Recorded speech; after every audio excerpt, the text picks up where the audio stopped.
Hello guys, welcome to the current session of study note number 8 royalties. बच्चों, इस current session में हम लोग CMA inter group 1 financial accounting का study note number 8 royalties से शुरू करेंगे। बच्चों, ये जो चैप्टर है रॉयल्टीज, ये एक इंपॉर्टेंट टॉपिक है, इंपॉर्टेंट चैप्टर है इस study note number 8 CMA group 1 के अंदर। इसमें से क्वेश्चंस नॉर्मली आता ही आता है एग्जाम्स में, चाहे वो ऑब्जेक्टिव हो चाहे वो सब्जेक्टिव हो, लेकिन क्वेश्चन इसमें से जरूर आता है। और एक प्रैक्टिकल चैप्टर है बेसिकली, इसमें से अगर थ्योरी भी आएगी तो भी वो प्रैक्टिकली मानी जाएगी। बच्चों, इंस्टीट्यूट की वेबसाइट पर जो लेटेस्ट अपडेटेड स्टडी मटेरियल है इंस्टीट्यूट का, उसमें कुल 7 प्रैक्टिकल क्वेश्चंस हैं, 7 प्रैक्टिकल कॉम्प्रिहेंसिव क्वेश्चंस हैं स्टडी नोट नंबर 8 में रॉयल्टीज में। बच्चों, ये जो 7 क्वेश्चन, इसमें से पहले 5 क्वेश्चन एक अलग ग्रुप है, एक अलग ब्लॉक है, और 2 क्वेश्चन अलग हैं। जो फर्स्ट 5 क्वेश्चन हैं वो सॉल्यूशंस के साथ हैं, और जो बाद के 2 क्वेश्चन है वो एक्सरसाइज में है और वो सॉल्यूशन के साथ नहीं है, वो अनसॉल्व्ड है। हम 7 के 7 क्वेश्चन सॉल्व करेंगे। ये जो स्टडी नोट नंबर 8 है, इसको हम 6 लेक्चर में डिवाइड करेंगे। 6 सेशन होंगे इसके ऊपर, जिसमें से पहले 2 सेशन प्योर थ्योरेटिकल होंगे और जो बाद के 4 सेशन होंगे वो प्योर प्रैक्टिकल होंगे। हम फर्स्ट 2 सेशंस में हम इसका पूरा थ्योरी डिस्कस कर लेंगे, और बच्चों बाद के जो 4 लेक्चर होंगे उसमें हम इसके ये 7 क्वेश्चन सॉल्व करेंगे, जो 7 प्रैक्टिकल क्वेश्चन है इंस्टीट्यूट के स्टडी मटेरियल में। चलो बच्चों, study note number 8 register open करो, लिखो study note number 8 royalties, right. और अभी जो फर्स्ट हमारा सेशन है ये ऑलमोस्ट 1 आवर का होगा, 1 घंटे के आसपास का होगा, और इसमें हम सारे बेसिक जो कॉन्सेप्ट्स हैं इस चैप्टर के, जितने भी जो बेसिक टर्मिनोलॉजी है, ये पूरी डिस्कस कर लेंगे। आपको वीडियो को पॉज कर करके या फिर एक बार वीडियो को पूरा देखकर फिर दोबारा देखना है, और ये सारे नोट्स आपको अपने रजिस्टर में कॉपी करने हैं। इसमें बड़ी सारी डेफिनेशंस हैं जो मैं डिस्कस करूंगा इस फर्स्ट लेक्चर में, वो सब आपको रजिस्टर में कॉपी करने हैं अपने, ताकि आप उनको रिवाइज कर सकें आसानी से। चलो बच्चों, स्टडी नोट नंबर 8 रॉयल्टीज लिखा आप लोगों ने। अब सबसे पहले रॉयल्टीज किसको कहते हैं, सारा का सारा ये जो है आपको समझना है। ओरली मैं इसको डिस्कस करूंगा, पहले आप मेरी सारी बातों को ध्यान से सुनेंगे। बच्चों, रॉयल्टीज क्या होता है? देखो, रॉयल्टीज का मतलब होता है, जैसे एक कहानी सुनो कि जैसे एक मान लो किसी एक पर्सन के पास मिस्टर एक्स हैं, कोई एक व्यक्ति है मिस्टर एक्स, उनके पास कुछ अधिकार, कुछ राइट्स हैं, राइट्स अधिकार। मिस्टर एक्स के पास कुछ अधिकार हैं, जो अधिकार उनको या तो बाय बर्थ मिले हैं, या बाय स्टेटस मिले हैं, या बाय एग्रीमेंट मिले हैं, या उन्होंने इनको एक्वायर करा, परचेस करा इन अधिकारों को। लेकिन वो जो अधिकार, वो जो राइट्स हैं मिस्टर एक्स के पास, वो ऐसे अधिकार हैं जिनको एक्स के अलावा इस पूरे समाज में, पूरे संसार में कोई और यूज नहीं कर सकता है एक्स की मर्जी के बिना। एक्स के पास ऐसे अधिकार हैं जिन्हें एक्स के अलावा कोई और यूज नहीं कर सकता। एक्स के पास कानूनी अधिकार हैं, वो लीगल राइट्स उन अधिकारों के ऊपर, और एक्स की मर्जी के बिना, एक्स की इच्छा के बिना अगर किसी और ने एक्स के अधिकारों का इस्तेमाल करा तो एक्स उसको क्लेम कर सकता है, लॉ ऑफ कोर्ट में सूट फाइल कर सकता है उस पर्सन के अगेंस्ट में। कोई भी एक्स के उन अधिकारों को एक्स की मर्जी के बिना यूज नहीं कर सकता। ऐसे अधिकारों का मालिक है एक्स। इवन उसका अपना रियल ब्रदर, उसके घर के जो दूसरे मेंबर हैं, वो भी उसके एक्स के अधिकारों को यूज नहीं कर सकते। एक्स के अधिकारों को एक्स की मर्जी के बिना यूज करना तो दूर की बात है, कोई और एक्स के उन अधिकारों के एंजॉयमेंट में कोई इंटरफेयर भी नहीं कर सकता।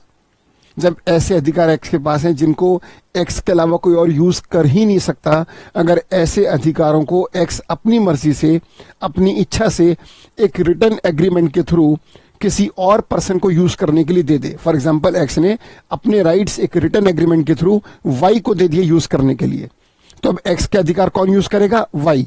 और वाई जबरदस्ती उन अधिकारों का इस्तेमाल करेगा? नहीं। एक्स ने अपनी इच्छा से एक रिटर्न एग्रीमेंट के थ्रू उन अधिकारों का इस्तेमाल वाई को दिया है, तो वाई जब इन अधिकारों को यूज करेगा तो फ्री में यूज नहीं करेगा। वाई इन अधिकारों को इस्तेमाल करने के बदले में, वाई इन राइट्स को यूज करने के बदले में एक्स को रेगुलर बेसिस पर एक पेमेंट करेगा। जब तक वाई उन राइट्स को यूज करता रहेगा, रेगुलर बेसिस पर एक इक्वल टाइम गैप पर, इक्वल टाइम इंटरवल पर वो एक्स को पेमेंट करेगा। ये जो वाई एक्स को पेमेंट करेगा अधिकारों को यूज करने के बदले में, इसे बच्चों रॉयल्टी कहते हैं। रॉयल्टी वो पेमेंट है जो एक व्यक्ति दूसरे व्यक्ति को करता है उसके अधिकारों को इस्तेमाल करने के बदले में, राइट। अब मैं इसको एक एग्जांपल लेके समझाता हूं। फॉर एग्जांपल, एक्स एक टीचर है और वो एक बहुत अच्छा टीचर है, बहुत अच्छा। एज्यूम कर लो कि एक्स इकोनॉमिक्स का टीचर है, एक्स इकोनॉमिक्स पढ़ाता है और वो किसी स्कूल में है और इसके अलावा वो प्राइवेट कोचिंग भी देता है, बच्चों को पढ़ाता है, लेकिन एक्स एक बहुत अच्छा टीचर है, बहुत अच्छा इकोनॉमिक्स पढ़ाता है, बहुत अच्छा एक्सप्लेन करता है और बहुत सारे बच्चे उससे इकोनॉमिक्स पढ़ना चाहते हैं। उसके घर के आसपास के जितने बच्चे हैं उसी से आकर इकोनॉमिक्स की ट्यूशन लेते हैं। अब एक्स क्योंकि एक पॉपुलर टीचर इकोनॉमिक्स का और बहुत अच्छा पढ़ाता है, तो तब एक्स ने ये सोचा कि भाई मैं अभी तो इन बच्चों को पढ़ा रहा हूँ, लेकिन जैसे जैसे मेरी एज निकल रही है तो एक टाइम के बाद जब मेरी रिटायरमेंट होगी या मैं नहीं पढ़ा पाऊंगा तो उसके बाद फिर आगे क्या होगा। और अभी जो मैं इकोनॉमिक्स पढ़ा रहा हूँ, बच्चे मेरी इतनी तारीफ करते हैं, इतना खुश है मेरे से कि मैं बहुत अच्छा इकोनॉमिक्स पढ़ाता हूँ, तो इसका मुझे और एक्स्ट्रा बेनिफिट क्या मिल सकता है। तब किसी ने एक्स को सजेस्ट करा कि तुम एक काम करो, तुम इकोनॉमिक्स के लिए एक बुक लिखो, क्लास 12th के लिए इकोनॉमिक्स की बुक लिखो और उसमें अपनी जितनी भी तुम्हारी योग्यता उसका पूरा प्रदर्शन करो। एक जबरदस्त बुक लिखो, ऐसी बुक लिखो कि बाजार में उसका कोई तोड़ ही ना हो, उसका कोई दूसरा कोई कंपैरिजन ना हो, इतनी शानदार किताब लिखो। तब एक्स ने कहा कि हाँ ये बहुत अच्छा है, क्योंकि अगर मैं बुक लिख दूंगा तो उस बुक को जब कोई पब्लिशर पब्लिश करेगा तो मुझे रेगुलर बेसिस पर रॉयल्टी मिलेगी। एक्स ने ये सोच करके वो एक बहुत अच्छी बुक लिखेगा जिससे उसका पूरे भारत में उसका बहुत नाम होगा। और कहाँ तो अभी वो फॉर एग्जांपल दिल्ली में है, अब दिल्ली के एक स्कूल में टीचर है वो और दिल्ली में ही अपने घर के आसपास के बच्चों को पढ़ाता है, तो बहुत अच्छा पढ़ाने के बाद भी बहुत ही लिमिटेड लोग उसको जानते हैं। वो चाहता है कि पूरा भारत उसको जाने और वो पूरे भारत में इकोनॉमिक्स के टीचर के नाम पर मशहूर हो जाए। तो तब एक्स ने ये डिसीजन लिया कि वो इकोनॉमिक्स की एक बुक लिखेगा और उसने ये काम शुरू कर दिया। एक्स ने जब बुक लिखनी शुरू करी तो उसने इस पर बहुत ज़्यादा इस पर मेहनत करी और बहुत अच्छी बुक लिखी। बाजार में जितनी बुक्स अवेलेबल थी इकोनॉमिक्स की, उन सबसे अच्छी बुक अपनी बनाई। उन सब बुक्स को देखा कि बाजार में जो बुक्स हैं उनमें क्या क्या कमियां हैं और क्या बढ़िया हो सकता है। ये देखकर उसने रात दिन कड़ी मेहनत कर 1 साल 2 साल का इन्वेस्टमेंट करके 2-2.5 साल में एक बहुत ही बड़ी शानदार बड़ी ज़बरदस्त बुक लिखी इकोनॉमिक्स की। उसमें कॉन्सेप्ट्स को बहुत अच्छे करके समझाया, पिक्चर्स हर एक बात पर एक पिक्चर डाली, उस पिक्चर के थ्रू समझाया, अलग अलग कलर यूज़ करे और एक बहुत ही बढ़िया किताब उसने प्रिपेयर कर दी, रेडी कर दी। अब जब इकोनॉमिक्स की उसने और इसको बहुत ही सिंप्लीफाइड फॉर्म में बनाया, उसने बुक लिखते टाइम ये इस बात पर ध्यान दिया कि अगर कोई बच्चा किसी टीचर से ना पढ़े और सीधा मेरी बुक से अगर पढ़े तो भी उसको पूरी इकोनॉमिक्स आराम से समझ में आ जाए। ऐसा सोचकर एक सिंप्लीफाइड फॉर्म में पिक्चर्स के साथ बहुत ही इंटरेस्टिंग, बहुत ही अट्रैक्टिव बुक उसने अपनी तैयार कर दी इकोनॉमिक्स की क्लास 12th के लिए। अब वो ये चाहता है कि ये बुक छपे और बाजार में बिके और इस बुक से उसका बाजार में खूब नाम हो, उसकी गुडविल बने और साथ में वो अर्न भी अच्छा करे, उसकी बहुत अच्छी कमाई हो। अब इसके लिए उसे करना क्या होगा? इसके लिए उसे किसी पब्लिशर के पास जाना होगा। एक्स ने बुक तो लिख दी, 2-2.5 साल की कड़ी मेहनत से बुक तो लिख दी, लेकिन अब वो इस बुक से कमाना चाहता है। अब कमाने के लिए उसको क्या करना होगा? इसको छापना होगा। छापने के लिए क्या चाहिए? Printing press. और प्रिंटिंग प्रेस अपने आप में करोड़ों रुपए का इन्वेस्टमेंट है, तो प्रिंटिंग प्रेस तो नहीं लगा सकता वो। इसके लिए क्या करेगा? किसी पब्लिशर से मिलेगा और पब्लिशर से बात करके उस किताब को प्रिंट पब्लिश करवाएगा। लेकिन एक्स क्योंकि पढ़ा लिखा आदमी है, टीचर है, एक जाना माना टीचर है, तो वो ये बात जानता है कि अगर मैंने अपनी बुक किसी पब्लिशर को दे दी तो कहीं ऐसा ना हो कि पब्लिशर मक्कार धोखेबाज निकले और वो बजाय इस ऑथर के नाम से, इस टीचर के नाम से बुक छापने के बजाय अपने नाम से प्रिंट कर दिया, उसकी कहीं कॉपी ना कर ले। तो सबसे पहले एक्स ने क्या करा कि वो किसी पब्लिशर के पास नहीं गया। एक्स गया पहले उस सरकारी डिपार्टमेंट में, गवर्नमेंट के उस डिपार्टमेंट में जाकर मिला जहां से कॉपीराइट मिलता है। सबसे पहले उसने इस बुक के ऊपर कॉपीराइट के लिए अप्लाई करा और जब उसने कॉपीराइट के लिए अप्लाई करा और उस गवर्नमेंट डिपार्टमेंट ने जब ये देखा कि हाँ ये जो बुक है इसके जो कंटेंट हैं वो कहीं से कॉपीड नहीं है, ये इसके अपने कंटेंट है, अपनी राइटिंग है, अपना ही सब कुछ है, तब उस गवर्नमेंट डिपार्टमेंट ने एक्स को उस बुक के ऊपर कॉपीराइट दे दिया। कॉपीराइट का मतलब होता है कॉपी का राइट, यानी कि इस बुक की अगर कोई भी दूसरी कॉपी होगी तो सिवाय मिस्टर एक्स के कोई और नहीं कर सकता। मिस्टर एक्स ने उस अपनी बुक के ऊपर अपना कॉपीराइट ले लिया कि कॉपी उनके अलावा पूरे भारत में कोई और अब नहीं कर पाएगा। कॉपीराइट मिलने के बाद एक्स गए पब्लिशर के पास और उन्होंने एक पब्लिशर से मिलकर उसके सामने एक प्रपोजल रखा कि भाई पब्लिशर, ये बुक है, ये मैंने लिखी है इकोनॉमिक्स की बुक और मैंने बहुत बढ़िया बुक लिखी है और तुम इस बुक को देखो, मैंने इस पर कॉपीराइट भी ले लिया है, मैं चाहता हूं कि तुम इस बुक को देखो और इस बुक को प्रिंट करो, इसको पब्लिश करो। पब्लिशर ने कहा भाई मेरे पास तो इकोनॉमिक्स के पहले से बड़े सारे ऑथर हैं और मेरा तो एक बड़ा पब्लिशिंग हाउस है और यहाँ तो सुबह से शाम तक रोजाना 2-4 टीचर आते हैं कि मेरी बुक छाप दो, मेरी बुक छाप दो। ऐसे थोड़ी होता है, यहाँ तो बहुत अच्छे अच्छे ऑथर हैं, जो भारत के जाने माने ऑथर्स हैं वो जुड़े हुए हैं मेरे साथ। तब टीचर ने, उस मिस्टर एक्स ने कहा कि भाई तुम चाहो तो एक बार मेरी बुक भी देख लो, अगर तुम्हें उनके इक्वल लगे, उनसे बेटर लगे तो प्रिंट करना, पब्लिश करना, वरना छोड़ देना, और बड़े सारे पब्लिशर्स हैं। तब पब्लिशर ने क्या करा कि उसकी बुक ले ली और कहा कि ठीक है तुम इस बुक को मुझे दे दो, हम 1 हफ्ते के बाद मिलेंगे, 1 वीक के बाद मिलेंगे। इस 1 वीक में मेरे जो एक्सपर्ट्स हैं मैं उनसे इस बुक को स्टडी कराऊंगा, पढ़वाऊंगा। अगर मेरे एक्सपर्ट्स ने कहा, पब्लिशर ने कहा ये बात ऑथर से, पब्लिशर ऑथर से कह रहा है कि ये बुक तुम मेरे पास छोड़ कर जाओ, मैं इसे अपने एक्सपर्ट से स्टडी करवाऊंगा, पढ़वाऊंगा। अगर मेरे एक्सपर्ट्स इससे सेटिस्फाइड हुए और उनको लगा, उन्होंने मुझसे कहा कि हाँ ये बुक बेस्ट है और प्रिंट करो उसको, तब मैं तुम्हारी बुक को पब्लिश करूंगा। ऑथर राजी हो गया, अपनी बुक देकर चला गया। पब्लिशर ने उस बुक को अपने एक्सपर्ट से स्टडी करवाया, तो एक्सपर्ट्स ने उस बुक को पढ़कर पब्लिशर से कहा कि पब्लिशर इस बुक को किसी हालत में मिस मत करना, ये बुक तो बाजार में तहलका मचाने वाली है, ये तो धमाका कर देगी बुक बाजार में, ये तो बहुत ही शानदार किताब लिखी, कमाल कर दिया इस टीचर ने, ये बहुत अच्छी बुक है। इकोनॉमिक्स का इतना सिंप्लीफाइड प्रेजेंटेशन पॉसिबल नहीं है, इतना ज्यादा इसने कलरिंग, इतने अच्छे पिक्चर्स के साथ इतना अच्छा प्रेजेंटेशन दिया है अलग अलग कलर्स में, तो ये बच्चा पढ़ेगा तो उसे मजा आएगा, इसको पढ़कर वो बोर नहीं होगा और उस बिना किसी टीचर के वो इकोनॉमिक्स को बहुत आराम से, बहुत आसानी से समझ जाएगा। इसने बड़े सारे एग्जांपल्स यूज करे इस बुक के अंदर और ये सच में यूनिक है, बाकी बुक से, बाजार की बुक से अलग है ये बुक। तब पब्लिशर ने उस ऑथर को बुलाया, कॉल कर, उस ऑथर से कहा, उस टीचर से कहा, मिस्टर एक्स से कहा कि भाई एक्स ठीक है, तुम्हारी बुक से मैं सेटिस्फाइड हूं और मैं इस बुक को अब राजी हूं कि मैं इसको पब्लिश करूंगा। तब टीचर ने कहा कि ठीक है पब्लिशर, अगर तुम इस बुक को पब्लिश करना चाहते हो तो अब बताओ इसमें मेरा शेयर कितना होगा। पब्लिशर बोला कि भाई हर एक किताब के बिकने पर मैं तुमको 10 रुपए की रॉयल्टी दे दूंगा, जितनी किताबें बिकेंगी। टीचर बोला जी 10 रुपए, मैं 1 भी रुपया कम नहीं लूंगा 50 रुपए से, मैं मिनिमम 50 लूंगा, इससे ज्यादा ले सकता हूं, इससे कम नहीं। बहुत देर निगोसिएशन हुआ, बहस हुई, बहुत देर तक बहस हुई, लेकिन टीचर ने, मिस्टर एक्स ने 50 रुपए से नीचे आने से साफ मना कर दिया और कहा कि अगर तुम्हें बुक पब्लिश करनी तो करो, नहीं करनी तो इतने सारे पब्लिशर है, कॉम्पिटिटिव मार्केट है, परफेक्ट कॉम्पिटिशन है, पूरा बाजार है पब्लिशर से भरा पड़ा है, तो मैं कहीं और से पब्लिश कराऊंगा, लेकिन मैं 50 रुपए से कम नहीं लूंगा। तुम प्राइसेस का कुछ भी रखो, मुझे 50 रुपीज पर बुक चाहिए। पब्लिशर जानता था, पब्लिशर के जो एक्सपर्ट्स हैं वो पब्लिशर को बता चुके थे कि इस बुक को मिस मत करना, ये बाजार में सबसे अलग प्रकार की बुक होगी। तब पब्लिशर राजी हो गया, इस पर एग्री हुआ और उनके बीच में एक एग्रीमेंट हुआ, एक रिटर्न एग्रीमेंट। अब ये बताओ कि ये बुक लिखी किसने थी? एक्स ने। कॉपीराइट किसने लिया था? एक्स ने। कॉपी का राइट किसके पास था? एक्स के पास। एक्स के इस अधिकार को कोई और यूज नहीं कर सकता किसी भी हालत में। लेकिन अब एक्स का पब्लिशर के साथ एक एग्रीमेंट हुआ, तो उस एक रिटर्न एग्रीमेंट हुआ जिसमें एक्स ने एक राइटिंग में एग्रीमेंट करके अपने इस अधिकार को जो एक्स के पास था, जो पूरे भारत में एक्स के अलावा कोई और यूज नहीं कर सकता था, और अगर कोई और यूज करता तो एक क्राइम होता और इस पर उसको इम्प्रिजनमेंट होती, जेल होती। ऐसे अधिकार को एक्स ने एक रिटर्न एग्रीमेंट के थ्रू मिस्टर वाई, जो पब्लिशर है उनका नाम वाई है, वाई को दे दिया।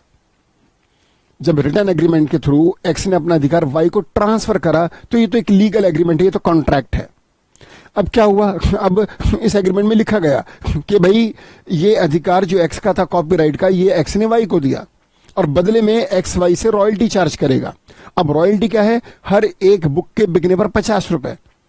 और उनके बीच में यह भी एग्रीमेंट हुआ कि एक एक बुक के बिकने पर पेमेंट नहीं होगी, बल्कि 1 साल में एक बार अकाउंट्स क्लोज होंगे। फॉर एग्जाम्पल, उन्होंने ऐसा लिख दिया एग्रीमेंट में कि हर साल 31 मार्च को अकाउंट्स क्लोज होंगे।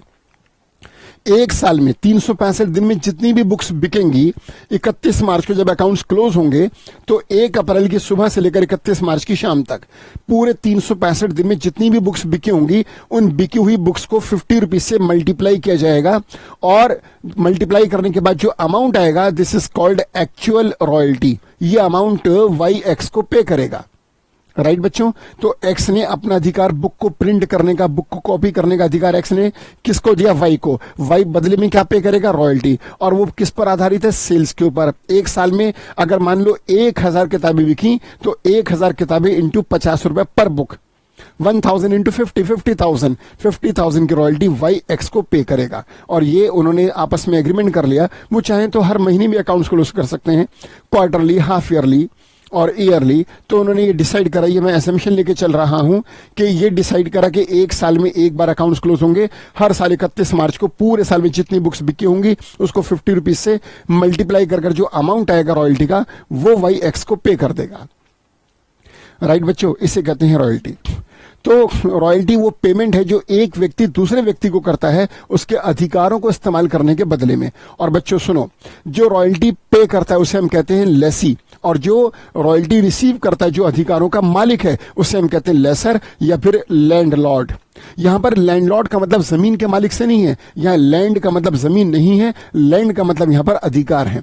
लैंडलॉर्ड यानी कि जो अधिकारों का मालिक है, लेसी जो उन अधिकारों का इस्तेमाल कर रहा है और बदले में रॉयल्टी पे करेगा। और भी एक दो एग्जांपल हम लेके समझ सकते हैं बच्चों। जैसे मान लो कि अगर कोई अभी जब कोई बच्चा अपनी स्टेट छोड़कर किसी दूसरी स्टेट में जाता है पढ़ने के लिए, तो वहां पर वो, या जॉब के लिए अगर किसी और स्टेट में जाता है, तो वहां पर एक रूम, कोई पीजी, कोई हॉस्टल या कोई 1 BHK या 2 BHK वो रेंट पर लेता है। अब जब हम किसी का मकान किराए पर लेके रहते हैं, हम उसे किराया देते हैं, राइट, जिसे हम कहते हैं रेंट। एक बात बताइए, अगर मान लीजिए मिस्टर एक्स किसी घर के मालिक हैं, तो क्या कोई और उनके घर में जबरदस्ती घुस के रह सकता है? नहीं। मिस्टर एक्स अपने घर के मालिक हैं, वो अपने घर में रहते हैं, वो रहे ना रहे, अगर एक्स अपने घर में ना रहकर कहीं और चले गए हैं और काफी टाइम से वो कहीं बाहर रह रहे हैं, तो इसका मतलब ये नहीं कि कोई भी उनके घर में घुस जाए कि भाई घर खाली है, क्या फायदा, घर का कोई इस्तेमाल नहीं हो रहा तो मैं ही रह लेता हूं। ऐसे नहीं होता। एक्स अगर उस घर के मालिक है तो उनकी मर्जी के बिना कोई उस घर में घुस भी नहीं सकता। आपको मालूम है, कई घरों के बाहर आपने लिखा हुआ देखा होगा, ट्रेसपासर्स आर नॉट अलाउड। ट्रेसपासर्स का मतलब होता है कि जो राहगीर हैं, जो चलने वाले हैं, जो सामने से लोग गुजर रहे हैं, उसका मतलब ये नहीं कि वो इसमें घर में घुस जाएं कि घर का दरवाजा खुला हुआ है तो घर के अंदर आ जाओ। हम किसी की मर्जी के बिना उसके घर में नहीं घुस सकते। ऐसे में जब मिस्टर एक्स अपने एक घर के मालिक है और उनकी मर्जी के बिना, उनकी इच्छा के विपरीत कोई और उनके घर में एंटर नहीं कर सकता, अगर ऐसे में एक्स अपना घर वाई को किराए पर दे दें, एक रिटर्न एग्रीमेंट होगा जिसे हम कहते हैं रेंट डीड। अब एक्स और वाई के बीच में एक रेंट डीड बनी, एक्स ने अपना मकान वाई को रेंट पर दिया, वाई अब उसके एक्स के घर में रहेंगे। मैंने कहा कि कहां तो हम किसी के घर में उसकी मर्जी के बिना एक कदम नहीं रख सकते, कहां वाई आराम से एक्स के घर में रह रहे शान और शौकत से आराम से। कैसे? क्योंकि वाई और एक्स के बीच में एक लीगल एग्रीमेंट हुआ है। तो वाई उस लीगल एग्रीमेंट के बाद जब एक्स के घर में रहेंगे और एक्स के उस घर में रहने का अधिकार का इस्तेमाल करेंगे, तो बदले में रेंट पे करेंगे, उस रेंट को भी हम रॉयल्टी कह सकते हैं। बच्चों, रॉयल्टी सिंपल एक पेमेंट है जो एक व्यक्ति दूसरे व्यक्ति को करता है उसके अधिकारों को, उसके राइट्स को यूज करने के बदले में। आपको मालूम होगा कि भारत का संविधान कहता है कि भारत में जितने भी प्राकृतिक साधन हैं उनकी मालिक सिर्फ और सिर्फ सरकार है। जितने भी प्राकृतिक साधन है भारत में उसके मालिक, उसकी ओनर सरकार है। लेकिन सरकार इन प्राकृतिक साधनों का जो एक्सट्रैक्शन करती है, ये जो नेचुरल रिसोर्सेज को एक्सट्रैक्ट किया जाता है, इसका वो टेंडर प्राइवेट कंपनीज को देती है, प्राइवेट सेक्टर में देती है। फॉर एग्जांपल, जैसे मान लीजिए कि गवर्नमेंट ने कोल माइन का में से कोल को निकालने का एक टेंडर निकाला और वो टेंडर कई कंपनीज ने भरा और वो टेंडर मान लीजिए रिलायंस इंडस्ट्रीज का फाइनल हो गया। अब या टाटा ग्रुप ऑफ इंडस्ट्रीज को सरकार ने कोल माइन को लीज पर दिया। अब सरकार, ये जो कोल माइन है किसकी है? सरकार की। उसमें जो कोयला है वो किसका है? सरकार का। कोयले को निकालने का अधिकार किसका? सरकार का। यह अधिकार किसने दिया सरकार को? भारत के संविधान ने। अब ऐसे में अधिकारों का मालिक सरकार है। सरकार की मर्जी के बिना उस कोल माइन के आसपास से भी कोई नहीं गुजर सकता। कोयला निकालना तो बहुत बड़ी बात हो गई। ऐसे में सरकार अगर कोल माइन से कोल निकालने का अधिकार टाटा ग्रुप ऑफ इंडस्ट्रीज को दे दे, एक रिटर्न एग्रीमेंट के थ्रू, एक लीगल एग्रीमेंट, एक कॉन्ट्रैक्ट के थ्रू, तो ऐसे में क्या होगा कि सरकार का अधिकार टाटा ग्रुप ऑफ इंडस्ट्रीज के पास चला जाएगा। लेकिन जब एग्रीमेंट हुआ तो उसमें यह लिखा गया कि सरकार अपना इस कोल माइन से कोल को एक्सट्रैक्ट करने का right Tata group of industries को दे रही है और ये अधिकार उसको अगले 20 साल के लिए दिया जा रहा है। जो लीज एग्रीमेंट बना वो एज्यूम करो बच्चों 20 साल का है। सरकार ने टाटा से कहा कि टाटा इन 20 साल में तुम इस कोल माइन से जितना चाहो कोल निकाल लो, लेकिन जब भी तुम इसमें से कोल निकालोगे तो पहले उसका वजन, उसका वेट होगा और हर 1 टन कोयला निकालने पर सरकार तुमसे 8,000 रुपए की रॉयल्टी लेगी। फॉर एग्जाम्पल 8,000 पर टन, मैंने ऐसे ही एज्यूम कर लिया। तो यहां पर क्या होगा कि टाटा को जब वो कोल माइन का राइट मिलेगा कि वो कोल निकालेंगे, तो कोल माइन तो सरकार की है, कोयला सरकार का है, कोयला निकालने का अधिकार सरकार का है, सरकार ने वो अधिकार टाटा को दिया, टाटा उस अधिकार का यूज करेगी और कोल माइन से कोल निकालेगी, लेकिन पहले उसका वजन होगा और हर एक टन कोयला निकालने पर टाटा सरकार को 8,000 रुपए पर टन के हिसाब से रॉयल्टी पे करेगी। और यहां पर कोल निकालने का जो खर्चा है, सारा एक्सपेंसेस वो टाटा बियर करेगी, सरकार कोई एक्सपेंस नहीं करेगी।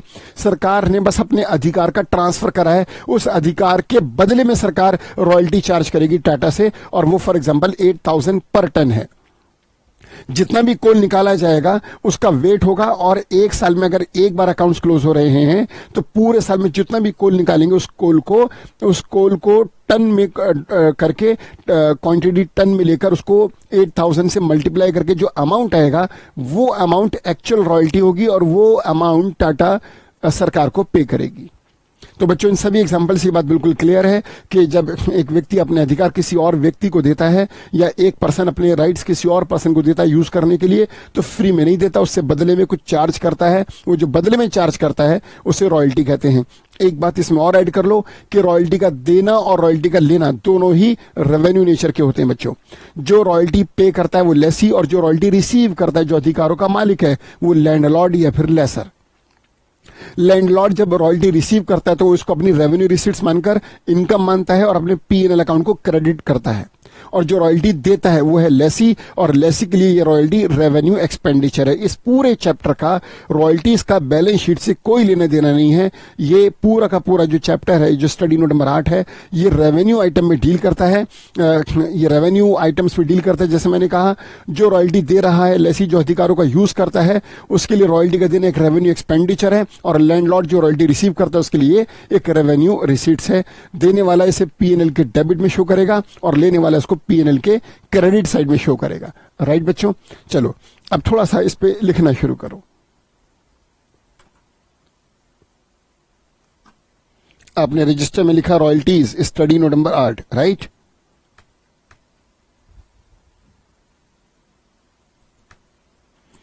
सबसे पहले लिखो कंटेंट। इसमें आपको पढ़ना क्या है स्टडी नोट नंबर 8 के अंदर। सबसे पहले इंट्रोडक्शन जो मैं भी आपसे डिस्कस कर रहा था, इस पर एक 2-3 पैराग्राफ आपको मैं लिखवाऊंगा भी। सम इंपॉर्टेंट टर्म्स, ये बहुत इंपॉर्टेंट है।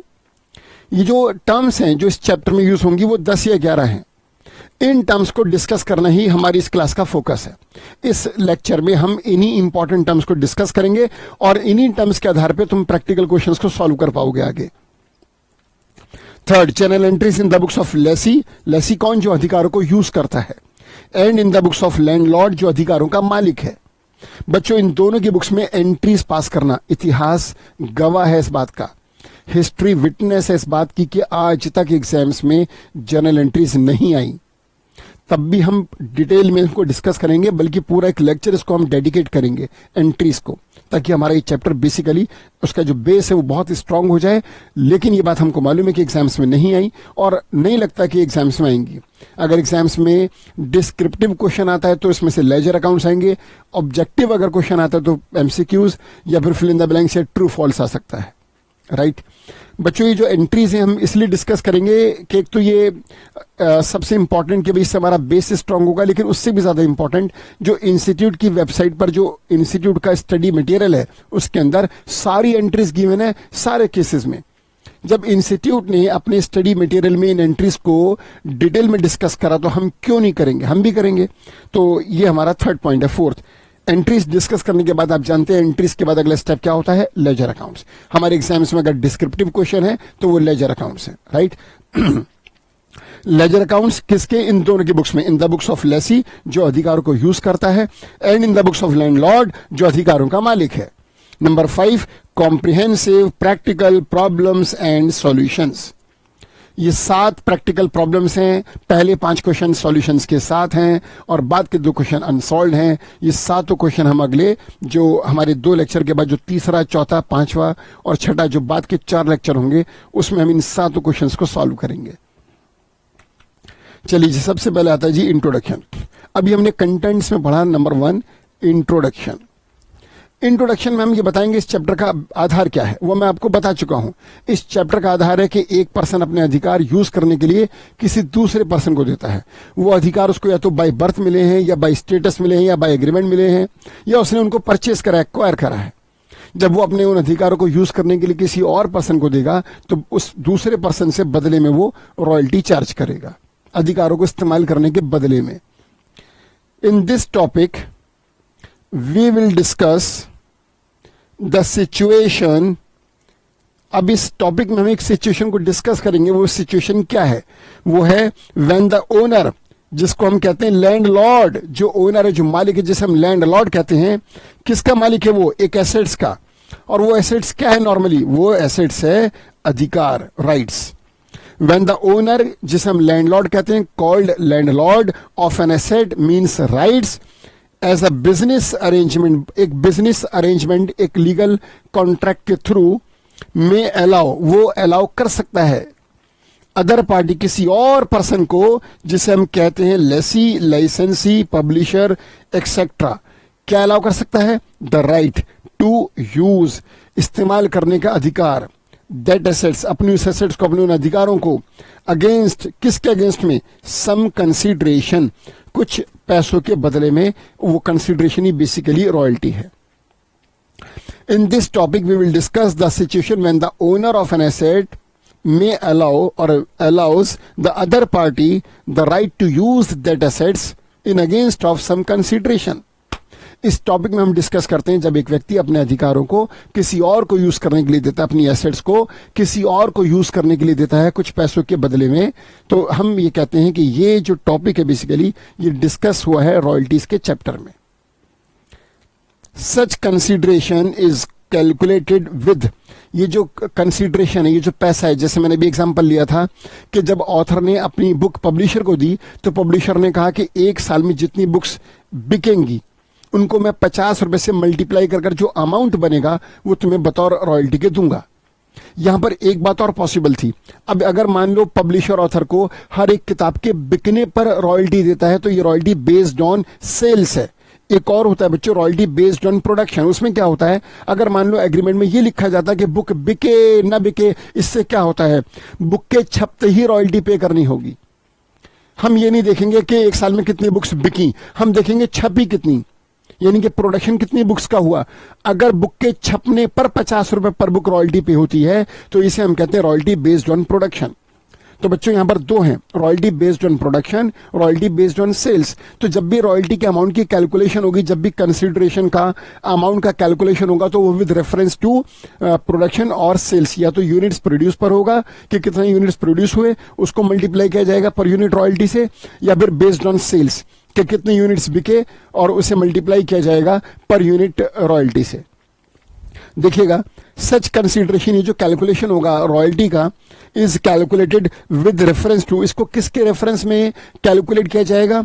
टू द क्वांटिटी प्रोड्यूस्ड, या तो जो क्वांटिटी प्रोड्यूस हुई, जैसे मैंने अभी आपसे कहा कि जितनी बुक्स छपेंगी उनको 50 रुपए से मल्टीप्लाई करना है, तो ये बेस्ड ऑन प्रोडक्शन है। और सोल्ड, या फिर बेस्ड ऑन सेल्स के छपने से कुछ नहीं होता, बिकना चाहिए, जितनी बुक्स बिकेंगी उसे 50 से मल्टीप्लाई करने के बाद जो रॉयल्टी का अमाउंट आएगा वो पे होगा, तो ये रॉयल्टी बेस्ड ऑन सेल्स है। This payment to the owner, owner को यानी कि लैंडलॉर्ड को जो ये पेमेंट की जाएगी लेसी के द्वारा, by the Lesi is called और इज टर्म्ड एज रॉयल्टी। इसी को बच्चों रॉयल्टी कहते हैं। क्लियर है? तो एक पर्सन जब किसी दूसरे व्यक्ति के अधिकारों का इस्तेमाल करता है तो उन अधिकारों को वो फ्री में यूज नहीं करता, बल्कि अधिकारों को यूज करने के बदले में वो पहले वाले व्यक्ति को रेगुलर बेसिस पर पेमेंट करता है। इस पेमेंट को बच्चों रॉयल्टी कहते हैं। जो रॉयल्टी देता है उसके लिए रेवेन्यू एक्सपेंडिचर है और जो रॉयल्टी लेता है उसके लिए रेवेन्यू रिसीट्स है। देने वाला P&L के डेबिट साइड में शो करेगा, लेने वाला प्रॉफिट एंड लॉस अकाउंट की क्रेडिट साइड में शो करेगा, क्योंकि उसके लिए इनकम है। बच्चों ये पूरा इंट्रोडक्शन क्लियर है आपको? ये चलिए अब मैं आपसे कंटेंट नंबर 2 पर आऊंगा, जिसमें मैं आपसे सम इंपॉर्टेंट टर्म्स, कुछ इंपॉर्टेंट टर्म्स हैं जो इस चैप्टर में यूज हुई, जिनके बेसिस पर आप क्वेश्चन को सॉल्व करेंगे, वो डिस्कस करने जा रहा हूं। तो सेकंड हमारा कंटेंट है सम इंपॉर्टेंट टर्म्स। ये हमारा इस चैप्टर का बच्चों सेकंड कंटेंट है। जो मैंने कंटेंट का लिस्ट आपको दिखाया था, वहां पर पहला था इंट्रोडक्शन जो हमने डिस्कस करा, सेकंड था सम इंपॉर्टेंट टर्म्स जो हम डिस्कस करेंगे। इसमें 10, 11, 12 जो भी हैं टर्म्स हैं, इन सबको आराम से सुनो, समझो और इनको लिखो। उनमें से पहला जो सबसे इंपॉर्टेंट है, जो कि इस चैप्टर का नाम भी है, और वो है बच्चों रॉयल्टी। आपने कई बार मेरे से सुना और अभी लिखा हुआ भी देखा, आपने प्रेजेंटेशन भी देखा, उसको लिखा भी होगा आपने। एक बार फिर उसी बात पर हम जा रहे हैं वापस, रॉयल्टी पर बच्चों। तो फर्स्ट टर्म लिख लीजिए आप, रॉयल्टी। इसके ऊपर हम कुछ थोड़ा सा पैराग्राफ लिखेंगे। तो पहला वर्ड आपने लिखा रॉयल्टी, राइट। चलिए, अब रॉयल्टी आपने मेरे से कई बार सुन लिया, सुनिएगा, सीधा नोट्स में आ जाइए। Royalty is the periodic payment. Royalty क्या बच्चों? एक पीरियोडिक पेमेंट है। पीरियोडिक से मतलब है कि जब भी एक यूनिट बिकेगा तो फौरन इसकी रॉयल्टी पे नहीं होगी।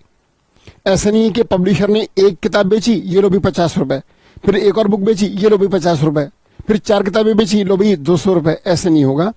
बल्कि पीरियोडिक पेमेंट है। अकाउंट्स क्लोज होंगे, अब वो चाहे वीकली हो, फोर्टनाइटली हो, मंथली हो, क्वार्टरली हो, हाफ ईयरली हो, ईयरली हो, depends.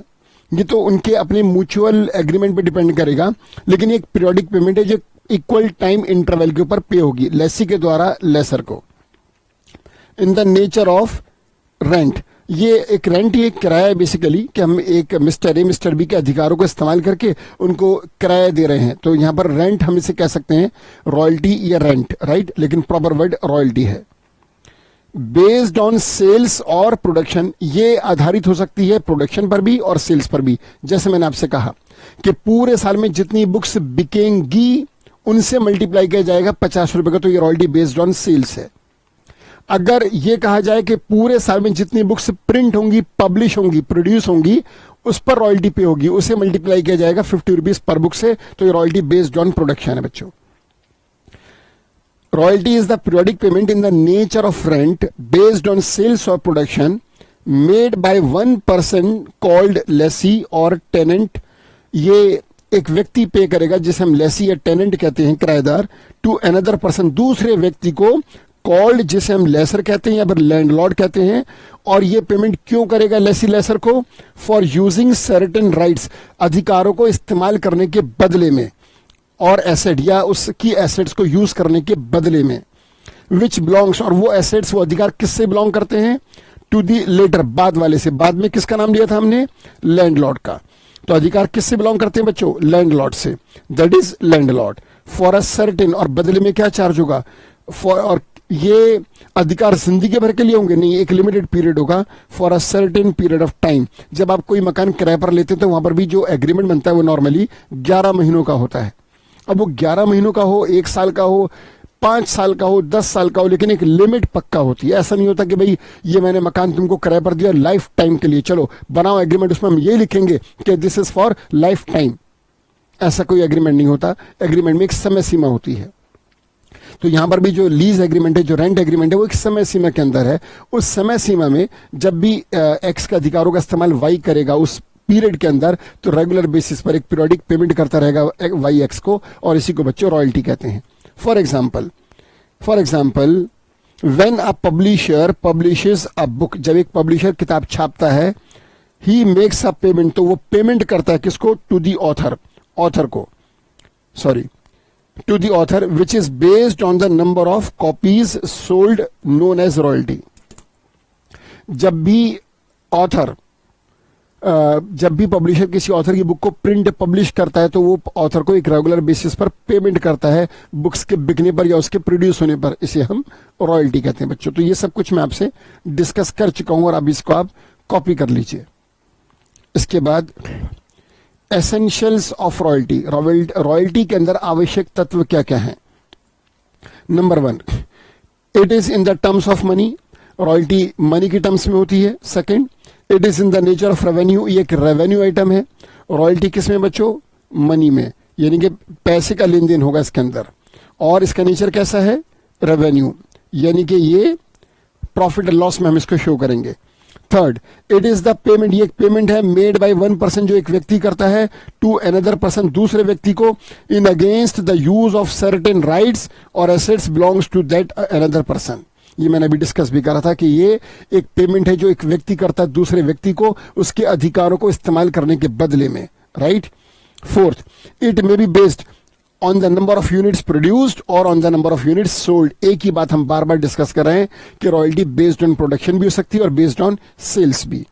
Fifth, it is the revenue expenditure. बच्चों ये रेवेन्यू एक्सपेंडिचर है लेसी के लिए, for the Lesi or tenant and debited, और इसको डेबिट किया जाता है क्योंकि ये खर्चा है तो इसको डेबिट किया जाता है प्रॉफिट एंड लॉस अकाउंट में। Six, it is the revenue receipts, और जो रॉयल्टी है वो रेवेन्यू रिसीट्स है किसके लिए बच्चों, लेसर के लिए, लैंडलॉर्ड के लिए, और वो उसको क्रेडिट करेगा अपने P&L अकाउंट में क्योंकि उसके लिए ये इनकम है। तो ये 5-6 एसेंशियल हैं कि रॉयल्टी, अब ये जो 6 एसेंशियल है क्या है बच्चों, royalty in terms of money होती है। रॉयल्टी के नाम पर मिठाई का डब्बा या कपड़े या बर्तन या खिलौने नहीं दिए जाते। जो रॉयल्टी पे करता है वो रॉयल्टी जो पे करेगा वो रॉयल्टी क्या होगी, वो मिठाई का डब्बा नहीं होगी, वो कैश होगा, पैसा होगा। तो lessee royalty in terms of money देगा, landlord royalty in terms of money लेगा, और मनी का देना और मनी का लेना दोनों के दोनों रेवेन्यू नेचर के हैं। और जो रॉयल्टी है ये एक पर्सन दूसरे पर्सन को देता है उसके अधिकारों को इस्तेमाल करने के बदले में, राइट। और ये बेस्ड ऑन प्रोडक्शन भी हो सकती है और बेस्ड ऑन सेल्स भी हो सकती है। और लेसी जो रॉयल्टी देता है उसके लिए रेवेन्यू एक्सपेंडिचर है, वो उसको डेबिट करेगा अपने प्रॉफिट एंड लॉस अकाउंट में, और जो रॉयल्टी ले रहा है उसके लिए ये रेवेन्यू रिसीट्स है, वो इसको क्रेडिट करेगा अपने प्रॉफिट एंड लॉस अकाउंट में, right. Types of royalties, royalties may be of two types or is of two types. One is royalty based on production, second is based on sales. कई बार discuss हुआ। Treatment of royalty, अब देखिएगा royalty का treatment, ये भी अभी discuss हुआ था बच्चों। In the books of lessee, lessee के बुक्स में इसको कैसे ट्रीट किया जाएगा। लेसी कौन है, जो अधिकारों का इस्तेमाल करता है, जो रॉयल्टी पे करेगा। In the books of lessee treated, royalty is treated as revenue expenditure and it is debited to P&L account, right. ये आप फ्लो चार्ट इसी तरह से बना लीजिए अपने रजिस्टर में। इन the books of landlord royalty is treated as revenue receipts and it is credited to P&L account. अब इससे अच्छा प्रेजेंटेशन और क्या होगा, एक एक चीज आपको अलग अलग दिख रही है बच्चों कि रॉयल्टी का ट्रीटमेंट, अकाउंटिंग ट्रीटमेंट क्या होगा। जो रॉयल्टी देता है वो लेसी है, उसके लिए ये रेवेन्यू एक्सपेंडिचर है, वो इसकी एंट्री पास करेगा, और पहले तो रॉयल्टी को पे करने की एंट्री पास करेगा, उसके बाद इसको P&L में डेबिट कर देगा। और जो रॉयल्टी ले रहा है लैंडलॉर्ड, जो अधिकारों का मालिक है, उसके लिए रॉयल्टी का लेना एक रेवेन्यू रिसीट से एक इनकम है, और इनकम कहाँ जाती है, ये बात आपको 11th क्लास से मालूम है। इनकम जाती है प्रॉफिट एंड लॉस अकाउंट की क्रेडिट साइड में। क्लियर बच्चों। तो ये हमने रॉयल्टी जो पहली टर्म थी उसको पूरी तरह से डिस्कस करा। अब हम सेकंड टर्म पर आएंगे जो बहुत इंपॉर्टेंट है और जिसका यूज अब आप हर प्रैक्टिकल क्वेश्चन में करेंगे। आप प्रैक्टिकल क्वेश्चन सॉल्व कर ही नहीं पाएंगे इसे सेकंड टर्म के बिना। और ये सेकंड टर्म है मिनिमम रॉयल्टी, मिनिमम रेंट। देखिएगा, अच्छा उससे पहले मिनिमम रेंट से पहले एक बार एक फॉर्मेलिटी पूरी कर लेते हैं। लेसी और लेसर की डेफिनेशन लिख लेते हैं।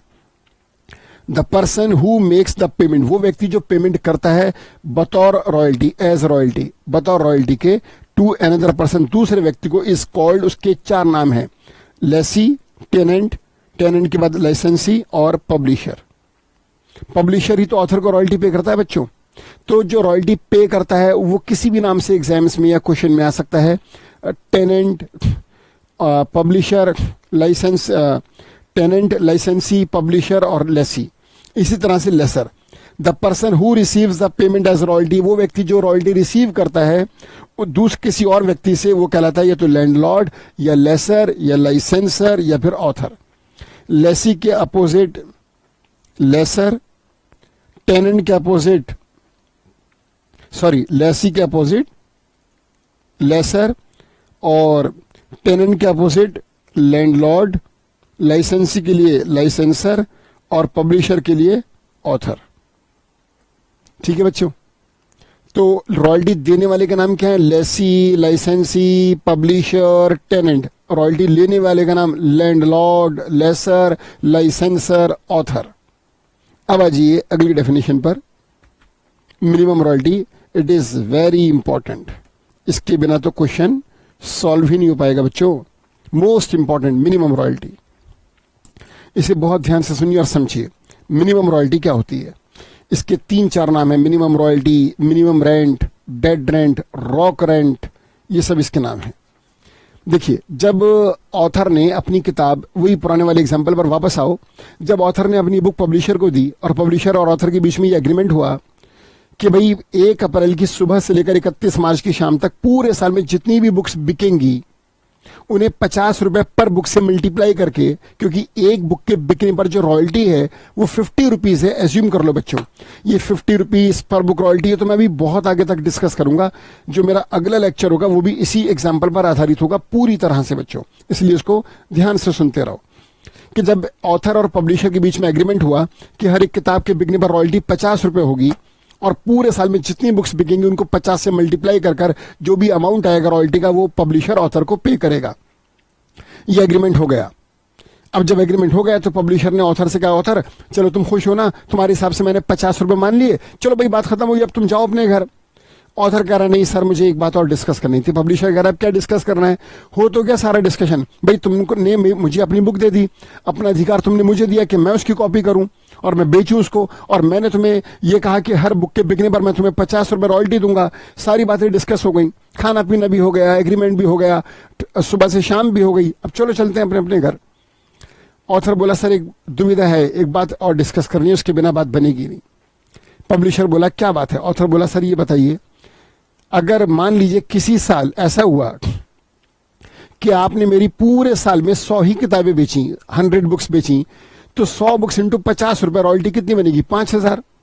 तो क्या आप मुझे पूरे साल में सिर्फ 5000 रुपीज पे करेंगे?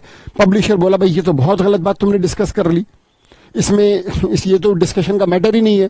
जब हमारे बीच में ये एग्रीमेंट हो गया कि पूरे साल में जितनी बुक्स बिकेंगी उनको 50 से मल्टीप्लाई किया जाएगा तो बात खत्म। अब पूरे साल में 1 लाख किताबें बिके या 1000 या 100 किताबें बिके या एक किताब बिके या एक भी ना बिके, इसमें क्या बात हुई? भाई जो बुक्स बिकेंगी उसी पर तो रॉयल्टी दूंगा, जो बुक बिकी ही नहीं, जब मेरी पॉकेट में कुछ आया ही नहीं तो मैं तुम्हें कहां से पे कर दूं?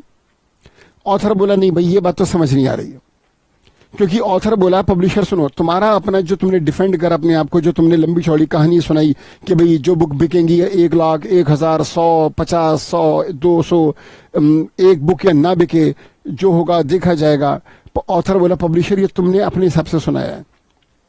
ऑथर बोला पब्लिशर सुनो, तुम्हारे पास पहले से कम 50 ऑथर हैं, तुम्हारे कम से कम 1000 पब्लिकेशंस हैं, तुम्हारी इतनी सारी बुक्स और इतने साल से बिक रही हैं कि अगर मेरी बुक एक भी ना बिके तो तुम पर कोई फर्क नहीं पड़ेगा, तुम पर उसका कोई असर नहीं होगा, क्योंकि तुम्हारे पास तो बड़े सारे ऑथर हैं, तुम्हारा एक बड़ा पब्लिकेशन हाउस है, बड़े सारे ऑथर्स हैं, बड़े सारे पब्लिकेशंस हैं, हजारों किताबें तुम छापते हो, इतने सारे ऑथर्स की, तुम्हें कोई फर्क नहीं पड़ेगा, मैं हूं या ना हूं तुम्हें क्या फर्क पड़ता, तुम्हारी इनकम पर कोई असर नहीं होगा, तुम्हारा बिजनेस तो पहले से ही बहुत बड़ा है। लेकिन मेरा क्या होगा, अगर मेरी बुक नहीं बिकी तुम पर कोई असर नहीं होगा, लेकिन मैं तो बिल्कुल बेकार हो जाऊंगा। मैंने इतने साल कड़ी मेहनत करके रात दिन एक करके इतनी शानदार किताब लिखी, अगर तुम उसे नहीं बेच पाए और पब्लिशर, तो मैं क्यों दूं तुम्हें अपनी बुक? मैं किसी और से ना प्रिंट करवा लूं? इतने सारे ऑथर, इतने सारे पब्लिशर्स है बाजार में, एक परफेक्ट कॉम्पिटिटिव मार्केट है पब्लिशर्स की, तो मैं तुमसे ही क्यों पब्लिश कराऊं, किसी और से क्यों ना कराऊं? पब्लिशर बोला देखो ऑथर तुम्हारी नहीं ये डबल बातें मेरी समझ नहीं आ रही। तुम कभी तो कहते हो हाँ भाई ठीक है मैं एक बुक पर 50 रुपए लूंगा, जितनी बुक बिकेंगी उससे 50 से मल्टीप्लाई करके जो रॉयल्टी बनेगी मैं वो लूंगा, और दूसरी तरफ तुम ये कह रहे हो कि अगर तुम्हारी बुक्स कम बिकी तो तुम्हें नुकसान होगा। ये क्या बात हुई? क्या कहना चाहते हो खुल के बताओ। ऑथर बोला मैं खुल के बोलना चाह रहा हूं, खुल के बोलना चाहता हूं, मेरी बात सुनो। मैं ये कहना चाहता हूं कि भाई पब्लिशर ये बात जायज है, ये बात बिल्कुल ठीक है कि पूरे साल में जितनी बुक्स बिकेंगी उन्हें 50 रुपए से मल्टीप्लाई करके जो अमाउंट आएगा वो रॉयल्टी का तुम मुझे दोगे, ये बात बिल्कुल सही है। लेकिन मैं ये चाहता हूं कि मेरा कुछ मिनिमम गारंटेड अमाउंट फिक्स कर दो कि मेरी रॉयल्टी किसी भी साल इस पर्टिकुलर अमाउंट से कम नहीं होगी।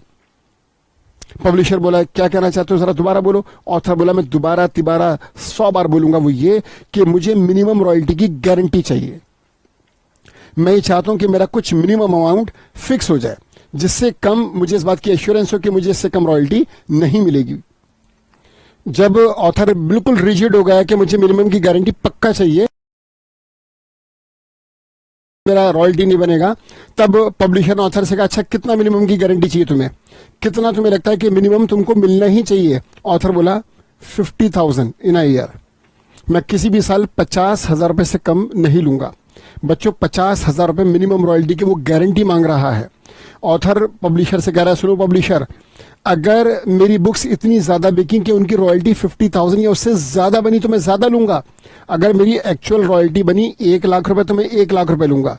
2 लाख बनी तो 2 लाख लूंगा, लेकिन अगर बनी 40,000 तो मैं 50,000 लूंगा। 50,000 मिनिमम लूंगा किसी भी साल, चाहे एक भी बुक ना बिके तो भी मैं 50,000 से कम रॉयल्टी नहीं लूंगा।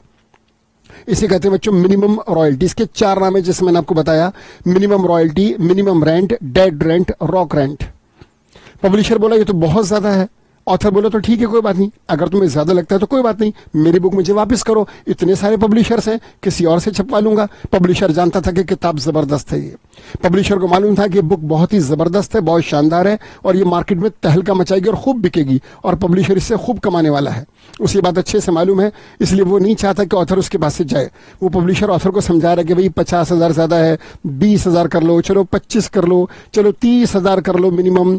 ऑथर बिल्कुल राजी नहीं हुआ। उसने कहा जी तुम 2 दिन मेरे से बहस करो, 2 महीने बहस करो, लेकिन मैं 50,000 से 1 रुपया भी कम नहीं करूंगा। This is my final decision. Publisher को लग गया कि ये मानने वाला है नहीं, इसको खुद मालूम है इसने कितनी अच्छी बुक लिखी है, मुझे भी मालूम है कि बुक जबरदस्त है। पब्लिशर राजी हो गया कि चलो रिस्क ले लेते हैं, देखा जाएगा जो भी होगा। और उनके एग्रीमेंट में एक क्लॉज फिर डाला गया, वो जो रिटर्न एग्रीमेंट था पब्लिशर ऑथर के बीच में, उसमें एक क्लॉज और ऐड हुआ कि किसी भी साल जो मिनिमम रॉयल्टी है वो 50,000 होगी। बच्चों इसका मतलब ये हुआ कि जब पूरे साल में बुक्स पब्लिश होंगी और बिकेंगी तो एक साल में जितनी भी बुक्स बिकेंगी पहले उसको 50 रुपीज से मल्टीप्लाई कर कर एक्चुअल रॉयल्टी कैलकुलेट की जाएगी। क्या बोला मैंने कि पूरे साल में जो भी बुक्स बिकेंगी, जितनी भी नंबर ऑफ बुक्स बिकेंगी, उनको 50 रुपीज से मल्टीप्लाई कर कर एक्चुअल रॉयल्टी का अमाउंट कैलकुलेट किया जाएगा। जब एक्चुअल रॉयल्टी का अमाउंट कैलकुलेट हो जाएगा फिर उसको कंपेयर किया जाएगा मिनिमम रॉयल्टी से। ये मेरा लेफ्ट हैंड है बच्चों, मैं इसको यहाँ सेट कर रहा हूँ। ये जो मेरा लेफ्ट हैंड है जो मैंने ऐसे करा, ये एज्यूम करो ये मिनिमम रॉयल्टी है। क्या है ये? Minimum royalty, that is 50,000 in my example. तो ये 50,000 मिनिमम रॉयल्टी है। अब क्या हुआ, पूरे साल में जो बुक्स बिकी उन्हें 50 रुपीज से मल्टीप्लाई करा। 50 रुपीज से मल्टीप्लाई करने के बाद जो एक्चुअल रॉयल्टी आई वो मेरा ये राइट हैंड है। अब ये एक्चुअल रॉयल्टी है। बच्चों एज्यूम करो बुक्स इतनी सारी बिकी कि एक्चुअल रॉयल्टी यानी कि जो बुक्स बिकी उनको जब 50 रुपए से मल्टीप्लाई करा तो एक्चुअल रॉयल्टी जो थी वो बनी ज्यादा, 80,000 रुपीज। अब मिनिमम कितना फिक्स है? 50,000। एक्चुअल कितना बना? 80,000। तो यहाँ पे लेसी लैंडलॉर्ड को यानी कि पब्लिशर ऑथर को कितना पे करेगा? ऑब्वियसली 80,000 पे करेगा। गारंटी मिनिमम की होती है, मैक्सिमम की नहीं होती। मिनिमम से ऊपर जो बन रहा है वो कितना भी बने सब पे करना होगा। आप मिनिमम की गारंटी देंगे, मैक्सिमम की नहीं। ज्यादा बनेगा तो ज्यादा पे होगा, कम बनेगा तो मिनिमम पक्का पे होगा। मिनिमम 50, चलो 3 एग्जांपल लो। मिनिमम रॉयल्टी 50,000 है। क्या हुआ पूरे साल में? अब इस एग्जांपल को याद रखना, ये जो एग्जांपल मैं लेने जा रहा हूं ये एग्जांपल मैं आगे भी कंटिन्यू करूंगा जब मैं लेजर अकाउंट समझाऊंगा। बच्चों एज्यूम करो कि जैसे मिनिमम रॉयल्टी ऑथर पब्लिशर के बीच में 50,000 रुपए फिक्स हो गई। अब क्या हुआ, पहले साल 1,000 किताबें बिक गई। अब फर्स्ट ईयर में अगर 1,000 बुक्स बिकी हैं, 1,000 को जरा 50 रुपीज से मल्टीप्लाई करना, एग्जैक्टली 50,000 आएगा। 1,000 इंटू 50 रुपए कितना आएगा? 50,000। तो हुआ क्या कि जब 1,000 बुक बिकी उनको 50 से मल्टीप्लाई करा तो एक्चुअल रॉयल्टी बनी 50,000 और मिनिमम भी कितनी फिक्स है? 50,000। अब 50,000 मिनिमम और 50,000 एक्चुअल दोनों बिल्कुल इक्वल हो गए। अब जब दोनों इक्वल हैं तो 50,000 ही पे करेगा पब्लिशर ऑथर को, यानी कि लेसी। यहाँ लेसी कौन है? पब्लिशर। लैंडलॉर्ड कौन है? जो अधिकारों का मालिक है। कौन? ऑथर। तो पब्लिशर ऑथर को 50,000 पे करेगा, जो मिनिमम है वही एक्चुअल है। उसके 1 साल बाद जब दूसरा साल आया तब क्या हुआ? तब किताबें थोड़ी सी कम बिकी। एज्यूम करो बच्चों की किताबें बिकी सिर्फ 700। अब 700 किताबें बिकी, जरा 700 बुक्स को 50 रुपीज से मल्टीप्लाई करना, दिस इज 35,000, 35,000। ये बताओ मेरे एग्जांपल में मिनिमम रॉयल्टी कितनी है? मेरे एग्जांपल में मिनिमम रॉयल्टी है 50,000, 50,000। बुक कितनी बिकी? 700। 700 को 50 से मल्टीप्लाई करो, 35,000, 35,000। Minimum royalty 50,000, actual royalty 35,000। Minimum 50, actual 35। तो यहां पर 15,000 का गैप आ गया, राइट? अब ये बताओ कि अगर मिनिमम 50,000 क्लॉज डाला जा चुका है और बुक्स बिकती हैं 700 इंटू 50 रुपए, एक्चुअल रॉयल्टी बनती है 35,000 रुपए, तो लेसी लैंडलॉर्ड को कितना पे करेगा? 35,000 नहीं, 50,000। मिनिमम से नीचे नहीं जा सकते। अगले साल और एक साल बाद जो बुक्स बिकी वो बिकी 1200। जरा बच्चों 1200 किताबों को 50 रुपए से मल्टीप्लाई करो, 60,000, 60,000। तो अब क्या होगा? अब ये होगा कि अगर मिनिमम 50,000 है, एक्चुअल बना 60, तो 60 पे होगा। ठीक है, समझ आया मिनिमम रॉयल्टी कि भाई मिनिमम अमाउंट फिक्स है। हम पहले एक्चुअल रॉयल्टी कैलकुलेट करेंगे, फिर एक्चुअल को मिनिमम से कंपेयर करेंगे। अगर एक्चुअल मिनिमम के बराबर या मिनिमम से ज्यादा है तो एक्चुअल पे होगा, अगर एक्चुअल मिनिमम से कम है तो फिर मिनिमम पे होगा।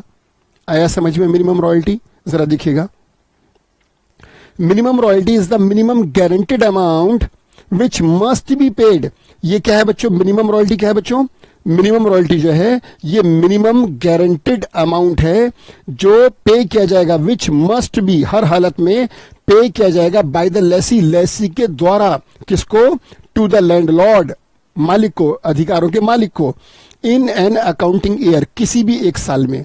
ये वो मिनिमम गारंटेड अमाउंट है जो लेसी किसी भी एक साल में, किसी भी एक अकाउंटिंग पीरियड में लैंडलॉर्ड को पे करेगा, इररिस्पेक्टिव, इस बात की परवाह करे बिना, इररिस्पेक्टिव, इस बात को कंसिडर करे बिना। किस बात को? ऑफ द फैक्ट, इस तथ्य को की परवाह करे बिना। कौन सा तथ्य है? Weather he has derived any benefit or not, चाहे उसको कोई फायदा, लेसी को जो रॉयल्टी पे कर रहा है उसको चाहे कोई फायदा हुआ हो या ना हुआ हो, उसने कोई बेनिफिट ड्राइव करा हो या बेनिफिट ड्राइव ना करा हो। किससे बेनिफिट ड्राइव करा हो? Out of the property let out to him, वो प्रॉपर्टी, वो अधिकार जो उसको दिए गए थे, लैंडलॉर्ड ने जो अधिकार लेसी को दिए थे, लेसी ने उन अधिकारों से कुछ फायदा उठाया या नहीं उठाया, इसकी परवाह करे बिना। क्या फायदा हुआ तो कितना हुआ, नहीं हुआ तो क्या हुआ, इसकी कोई केयर नहीं करनी। इसकी परवाह करे बिना भी जो अमाउंट मिनिमम देना ही देना है उसे हम मिनिमम रॉयल्टी कहते हैं by the landlord. It is also termed as, इसके और क्या क्या नाम है मिनिमम रॉयल्टी के? और क्या क्या नाम है? एक है डेड रेंट, वो रेंट जो मर गया है, जो पक्का देना है। फिक्स रेंट, जो फिक्स्ड है, पक्का देना है। मिनिमम रेंट, जिससे नीचे आप नहीं जा सकते। रॉक रेंट, रॉक रेंट से मतलब यही है कि जो रॉक कर दिया, जो इतना अमाउंट फिक्स हो गया कि देना ही देना है। तो rock rent, minimum rent, dead rent, fix rent, minimum royalty, ये सब नाम एक ही चीज के हैं कि भाई किसी भी साल लेसी लैंडलॉर्ड को इससे कम अमाउंट नहीं पे कर सकता, चाहे उसे फायदा ना हुआ हो तब भी। इतना तो मिनिमम देना ही देना है। This is called minimum royalty or minimum rent और डेड रेंट और रॉक रेंट और फिक्स्ड रेंट। राइट बच्चों? चलिए इसके बाद देखिएगा फिफ्थ, शॉर्ट वर्किंग्स। अब ये जो फिफ्थ शॉर्ट वर्किंग है ये इसी मिनिमम रेंट से कनेक्टेड है। वापस आइए पुराने एग्जांपल पर। पुराना एग्जांपल क्या लिया था मैंने अभी? मैंने एग्जांपल ये लिया था कि फिक्स्ड जो मिनिमम रॉयल्टी है वो ऑथर और पब्लिशर के बीच में फिक्स हो गई 50,000 रुपए, कि भाई किसी भी साल ऑथर को पब्लिशर 50,000 से कम नहीं देगा। राइट? देखिएगा क्या हुआ, पूरे साल में 700 किताबें बिकी। जरा 700 को मल्टीप्लाई करिए रॉयल्टी पर बुक से 50 रुपीज से। हर एक बुक के बिकने पर जो रॉयल्टी है वो 50 रुपए है, और जो पूरे साल में बुक्स बिकी वो 700 हैं। जब हम 700 को 50 से मल्टीप्लाई करते हैं तो एक्चुअल रॉयल्टी आती है 35,000। अब मिनिमम है 50, एक्चुअल बनी 35, 15,000 कम। अब ये 15,000 जो कम बनी तो मिनिमम 50 है, बनी एक्चुअल में 35 है, तो लेसी यानी कि पब्लिशर ऑथर को कितना पे करेगा? 35 नहीं, 50,000 पे करेगा। 50,000 पे करने के लिए जो एक्चुअल 35 है, जो जायज अमाउंट है, जो बना है, वो भी देना होगा, और जो 15,000 कम बना ये लेसी अपनी पॉकेट से, अपने पास से लैंडलॉर्ड को यानी कि पब्लिशर ऑथर को अपने पास से पे करेगा। ये जो अपने पास से पे करा है, जितना शॉर्ट पड़ गया, this is called short workings. Short working is the difference between actual royalty and minimum royalty. When the actual royalty is less than the minimum royalty, the difference, the gap between these two is called short workings. Right बच्चों? तो minimum से जितना भी कम पड़ेगा, जो अपनी pocket से मिलाना होगा लेसी को, उसे शॉर्ट वर्किंग्स कहते हैं। देखिएगा, व्हेन द एक्चुअल रॉयल्टी, जब एक्चुअल रॉयल्टी जो बनी 700 किताबों की 50 रुपए से 35,000 इज लेस देन, वो कम पड़ गई किससे? The amount of minimum royalty यानी कि 50,000। एक्चुअल मेरे एग्जांपल में कितनी है बच्चों? 35,000, और मिनिमम रॉयल्टी कितनी मेरे एग्जांपल में? 50,000। तो यहां पर कम कितना पड़ा? कम पड़ा 15,000। इसे कहते हैं short workings. When the actual royalty is less than the amount of minimum royalty, the difference is called short workings. Right? Basically it is the excess of basically it is the excess of minimum rent over the actual royalty earned by the landlord. उसी बात को दोबारा कहा है कि भाई ये जो शॉर्ट वर्किंग है ये एक्सेस है।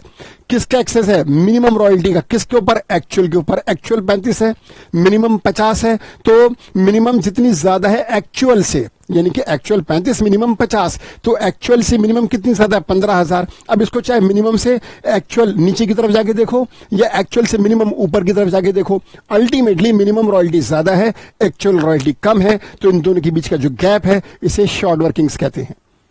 राइट अब इसका अपोजिट क्या होगा? इसका अपोजिट होगा एक्सेस वर्किंग्स। और वो क्या होगा? एग्जाम्पल, मिनिमम 50,000, इसका अगला शब्द एक्सेस वर्किंग है, पहले से बता रहा हूं। मिनिमम 50,000।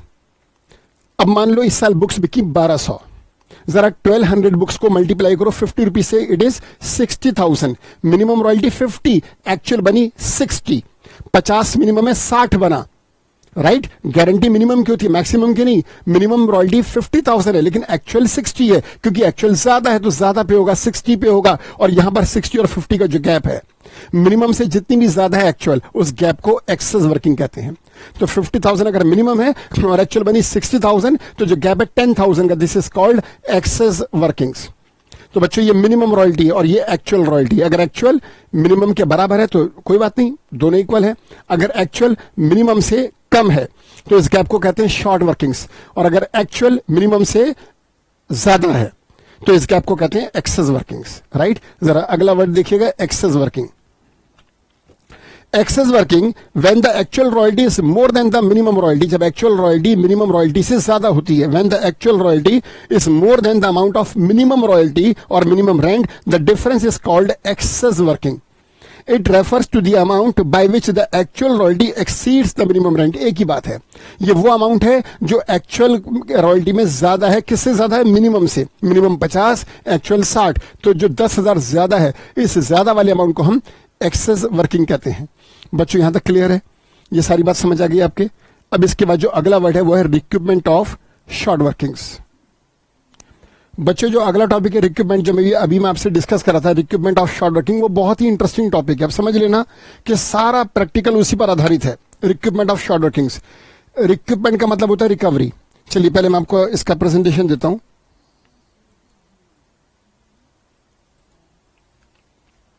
जी 7th एटा में recruitment of short workings. Recruitment का मतलब है रिकवरी, ठीक है, रिकवरी ऑफ शॉर्ट वर्किंग। ये बहुत इंटरेस्टिंग है और सारा प्रैक्टिकल इसी के ऊपर बेस्ड है, इसी को आराम से आपको समझना है। रिक्रूटमेंट ऑफ शॉर्ट वर्किंग्स, देखिए हुआ क्या, जब ऑथर और पब्लिशर के बीच में बात चल रही थी और ऑथर ने पब्लिशर से कहा कि पब्लिशर मैं किसी भी साल 50,000 से कम नहीं लूंगा। पब्लिशर बोला कि भाई ऑथर ये बताओ, अगर किसी साल तुम्हारी रॉयल्टी 50,000 से कम बनी तो मैं तुम्हें कितना दूंगा? फॉर एग्जाम्पल तुम्हारी 40,000 बनी तो मैं कितना दूं तुम्हें? ऑथर बोला भाई एक बात को बार बार डिस्कस करके क्या फायदा हो रहा है, टाइम खराब कर रहे हो, टाइम पास कर रहा हो मेरे साथ। अरे भाई 40 बनी तो मैं 50 लूंगा, क्योंकि मिनिमम रॉयल्टी 50,000 है। हमारे बीच में जब 50,000 फिक्स हो गया है कि रॉयल्टी किसी भी साल 50,000 से कम नहीं होगी, तो ये बात बार बार पूछकर क्या फायदा? अगर 40 बनी तो 50 दोगे तुम मुझे? अच्छा, तो पब्लिशर ये बोला कि भाई 40 बनी तो मैं 50 दूंगा। क्यों? ऑथर बोला भाई ये तुम्हारे पाप है ना कि तुमने एडवर्टीजमेंट ढंग से नहीं करा, तुमने पब्लिसिटी ढंग से नहीं करी, तुमने मेरी किताब को बेचने पर ज्यादा मेहनत नहीं करी, तो ये तुम्हारे पाप हैं, तो भुगतो इनको। भाई 40,000 क्यों बनी? जब मैंने कहा कि 50,000 से कम नहीं लूंगा, तो मेरी बुक को बेचने पर ज्यादा मेहनत करते और कोशिश करते कि रॉयल्टी 50,000 से ज्यादा बने। अब नहीं बनी, तुम्हारे पाप हैं, तो प्रायश्चित करो, इन पापों को भुगतो। 40 बनी तो मैं 50 लूंगा, क्योंकि मिनिमम 50 है, 10,000 तुम अपनी जेब से दो।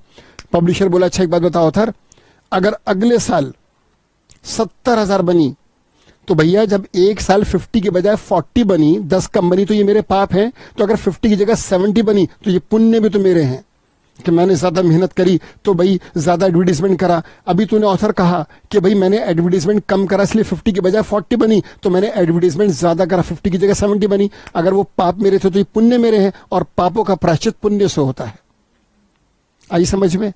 ऑथर से पब्लिशर बोला कि भैया ऑथर सुन, अगर 40 बना तो मैं तेरे को 50 दे दूंगा, 10,000 मैं अपनी जेब से दे दूंगा, लेकिन ये जो 10,000 मैं अपनी जेब से दूंगा, आने वाले सालों में, आने वाले ईयर्स में अगर रॉयल्टी मिनिमम से ज्यादा बनी, एक्सेस वर्किंग हुई, तो मैं उस एक्सेस वर्किंग से पहले से शॉर्ट वर्किंग को रिकवर करूंगा। फॉर एग्जाम्पल, अगर मिनिमम रॉयल्टी 50 है और एक्चुअल बनी 40, तो 40 बनी एक्चुअल, मिनिमम 50 है, ये 10,000 की जो शॉर्ट वर्किंग है ये मैं अपनी पॉकेट से तुमको दे दूंगा। 40 बना, 50 पे करूंगा, 10,000 अपनी जेब से दूंगा। लेकिन अगर फ्यूचर में 70 बना तो मैं तुमको 70 नहीं दूंगा। पहले पिछले साल जो 10,000 मैंने अपनी जेब से दिया था, 70 में से उस 10 को रिकवर करूंगा। 70 माइनस 10 बचा 60,000, वो 60,000 मैं तुमको दे दूंगा। ऑथर बोला, पब्लिशर ने कहा, ऑथर मैं शॉर्ट वर्किंग को, किसी भी एक साल की शॉर्ट वर्किंग को आने वाले साल में एक्सेस वर्किंग से सेट ऑफ कराऊंगा। मैं अगर एक्चुअल रॉयल्टी मिनिमम से कम बनी, मैं अपनी जेब से दे दूंगा, लेकिन इसको अपना लॉस नहीं मानूंगा, अपनी एसेट्स मानूंगा। अगर ये शॉर्ट वर्किंग मुझे कभी रिकवर ना हो तो ये मेरा लॉस है, लेकिन मैं इसको रिकवर करूंगा। तुम्हें इस बात पे एग्री होना होगा कि फ्यूचर में अगर एक्सेस वर्किंग हुई तो मैं तुमको सारा ना पे कर लास्ट ईयर जो मुझे शॉर्ट वर्किंग हुई थी पहले उसको रिकवर करूंगा और उसके बाद तुमको पे करूंगा। हाँ, ये पक्का है कि किसी भी साल 50,000 से कम मैं तुमको नहीं दूंगा। लेकिन अगर तुम मिनिमम रॉयल्टी फिक्स करना चाहते हो कि भाई 50 से कम नहीं लोगे, तो तुम्हारी, अगर मैं इस बात को मानता हूं तो तुम भी मेरी बात को मानो कि अगर किसी साल मैं तुमको अपनी पॉकेट से देता हूं तो आने वाले साल में उसको मैं रिकवर कर सकता हूं। मैं तुम्हारी मिनिमम रॉयल्टी से रिकवर नहीं करूंगा, एक्सेस वर्किंग से रिकवर करूंगा। ऑथर को लगा कि बात तो जायज है, लेकिन ऑथर ने फिर कंडीशन के ऊपर एक और कंडीशन लगा दी। अब यहां पर इस बात को आपको समझना होगा कि अगर ऑथर ये कहता है पब्लिशर से कि ठीक है पब्लिशर, चलो मैं तुम्हारी बात पे एग्री हूं, कर लेना रिकवर, जब तक तुम्हारा शॉर्ट वर्किंग एक्सेस वर्किंग से रिकवर ना हो करते रहना। जब शॉर्ट वर्किंग पूरी रिकवर हो जाए कोई बात नहीं, उसके बाद जो भी बनेगा मुझे पूरा पे कर देना। तुम अपनी शॉर्ट वर्किंग को कभी तक भी एक्सेस वर्किंग से पूरा सेट ऑफ करा सकते हो। तो ये एक अलग बात है, इसको हम कहते हैं फ्लक्चुएटिंग राइट। ये पब्लिशर का फ्लक्चुएटिंग राइट है कि वो शॉर्ट वर्किंग को कभी भी रिकवर कर सकता है जब तक पूरी रिकवर ना हो। एक होता है फिक्स्ड राइट। इसमें क्या होगा, इसमें ऑथर कंडीशन पे कंडीशन लगाता है। ऑथर पब्लिशर से कहता है ठीक है पब्लिशर, मिनिमम रॉयल्टी 50,000 है, किसी साल अगर 50 से कम बनी तो तुम मुझे 50 देना, और आने वाले सालों में अगर 50 से ज्यादा बनी तो तुम शॉर्ट वर्किंग को जो पिछले साल हुई थी उसको रिकवर कर लेना। लेकिन रिकवरी के लिए मैं तुमको लाइफ टाइम नहीं दूंगा, सारी जिंदगी का टाइम नहीं दूंगा कि तुम कभी भी रिकवर कर लो।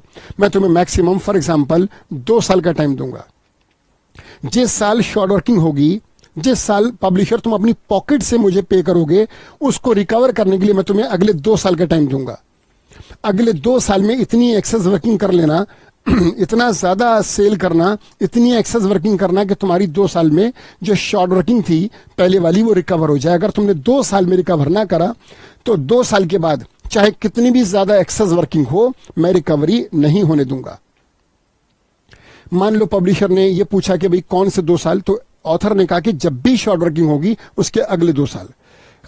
ये चलता रहेगा, जिस साल भी शॉर्ट वर्किंग होगी उस शॉर्ट वर्किंग को उस साल की अगले 2 साल का टाइम दिया जाएगा। इसे कहते हैं फिक्स्ड राइट। ये दोनों अभी हम आगे डिस्कस करेंगे। तो बच्चों अब यहां पर ये तो क्लियर हुआ कि शॉर्ट वर्किंग को एक्सेस वर्किंग से रिकवर करेगा कौन, लेसी, जो रॉयल्टी पे करता है। लेसी को जब भी शॉर्ट वर्किंग होगी तो वो उसको अपना लॉस ना मानकर एसेट्स मानेगा, क्योंकि रिकवरी का टाइम अवेलेबल है। क्या पता रिकवर हो जाए तो लॉस क्यों माने भाई, जो चीज हमसे खो गई, जो नुकसान हो गया, जो कभी रिकवर नहीं होगा वो लॉस होता है। लेकिन अगर रिकवरी पॉसिबल है तो लॉस कैसे हुआ, तब तो हमारा देनदार, हमारा डेटर, हमारी एसेट्स हुआ। तो यहां पर जब भी अपनी पॉकेट से पे करेगा लेसी, तो जितना अमाउंट वो अपनी पॉकेट से पे करेगा, जिसे हम शॉर्ट वर्किंग कहते हैं, वो लेसी का लॉस नहीं होगा, क्योंकि इसकी रिकवरी की पॉसिबिलिटी है। और जब तक पॉसिबिलिटी है तब तक इसको वो अपनी एसेट्स मानेगा। लेसी अपनी पॉकेट से जो भी पे करेगा शॉर्ट वर्किंग को लॉस न मानकर एसेट्स मानेगा। हाँ, जितना रिकवर हुआ हुआ, अब जो रिकवर नहीं हो पाया और टाइम लैप्स कर गया, क्या हुआ, टाइम लैप्स कर गया, टाइम निकल गया, रिकवरी का टाइम जितना मिला था वो निकल गया, अब रिकवरी पॉसिबल नहीं है, तब जो बचा हुआ अमाउंट होगा शॉर्ट वर्किंग का जो रिकवर नहीं हो पाया वो लॉस बनकर पीएनएल के डेबिट में आएगा, लेसी की बुक में। ये लेकिन फिक्स्ड राइट में होगा बच्चों। अगर फ्लक्चुएटिंग राइट है तब तो लाइफ टाइम अवेलेबल है, जब तक शॉर्ट वर्किंग रिकवर ना हो करते जाओ रिकवर रिकवर रिकवर, जब तक पूरी रिकवर ना हो। फ्लक्चुएटिंग राइट में उसमें लाइफ टाइम का टाइम अवेलेबल होता है, लेकिन फिक्स्ड राइट में एक समय सीमा होती है कि उसी के अंदर रिकवर करना है। राइट तो एक बात तो ये क्लियर होगी कि रिक्रूटमेंट ऑफ शॉर्ट वर्किंग आपको क्लियर है। रिक्रूटमेंट का मतलब होता है recovery of short working with the excess working, short working को एक्सेस वर्किंग से रिकवर करना। राइट जरा देखिएगा, recruitment of short workings usually आमतौर पर the contract of royalty contains a clause, आमतौर पे रॉयल्टी के कॉन्ट्रैक्ट में ये क्लॉज डाला जाता है for carrying forward of short working, के शॉर्ट वर्किंग को लॉस नहीं मानेगा लेसी, बल्कि इसको कैरी फॉरवर्ड करेगा, आगे लेके जाएगा विद अ व्यू, इस विचार के साथ टू एडजस्ट, कि वो इसको रिकवर कर लेगा इन द फ्यूचर, भविष्य में। शॉर्ट वर्किंग को किससे रिकवर करेगा? वो एक्सेस वर्किंग से।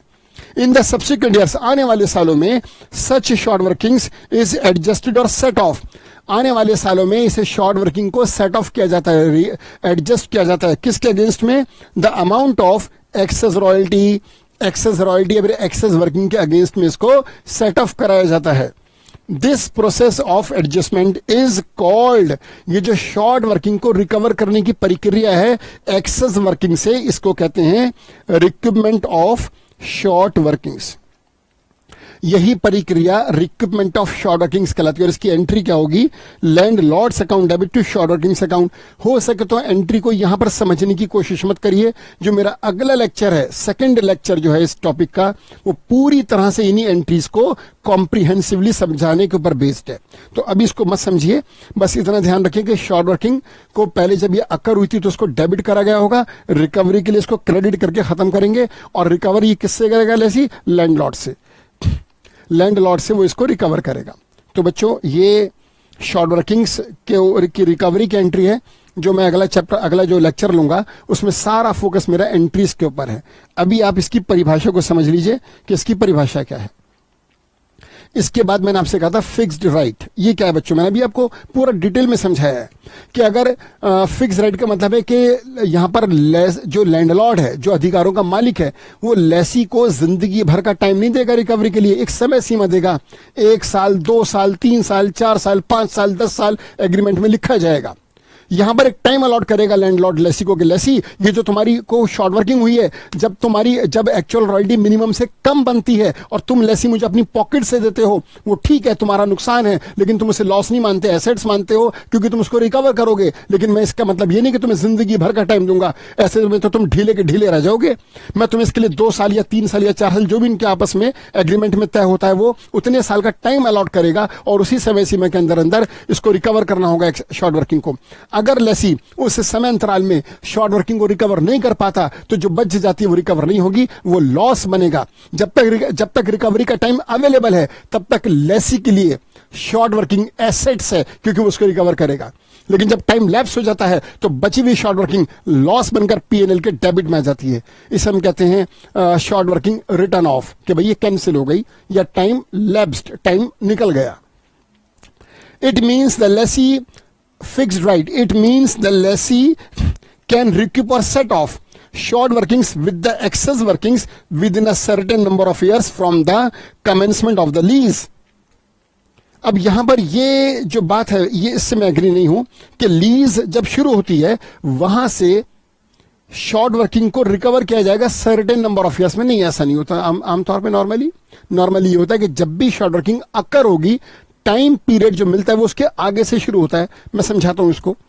मान लो जैसे कॉन्ट्रैक्ट 10 साल का है, लीज पीरियड 10 साल है और 4 साल निकल चुके हैं। 5वें साल में शॉर्ट वर्किंग हुई, अकर हुई 5वें साल में, पहले 4 साल में नहीं हुई। 5वें साल में पहली बार शॉर्ट वर्किंग हुई और रिकवरी का टाइम उनके एग्रीमेंट में 2 साल था। तो ये फिक्स्ड राइट है, क्योंकि टाइम पीरियड अवेलेबल है, जिंदगी भर रिकवर नहीं होगा, अगले 2 साल में होगा।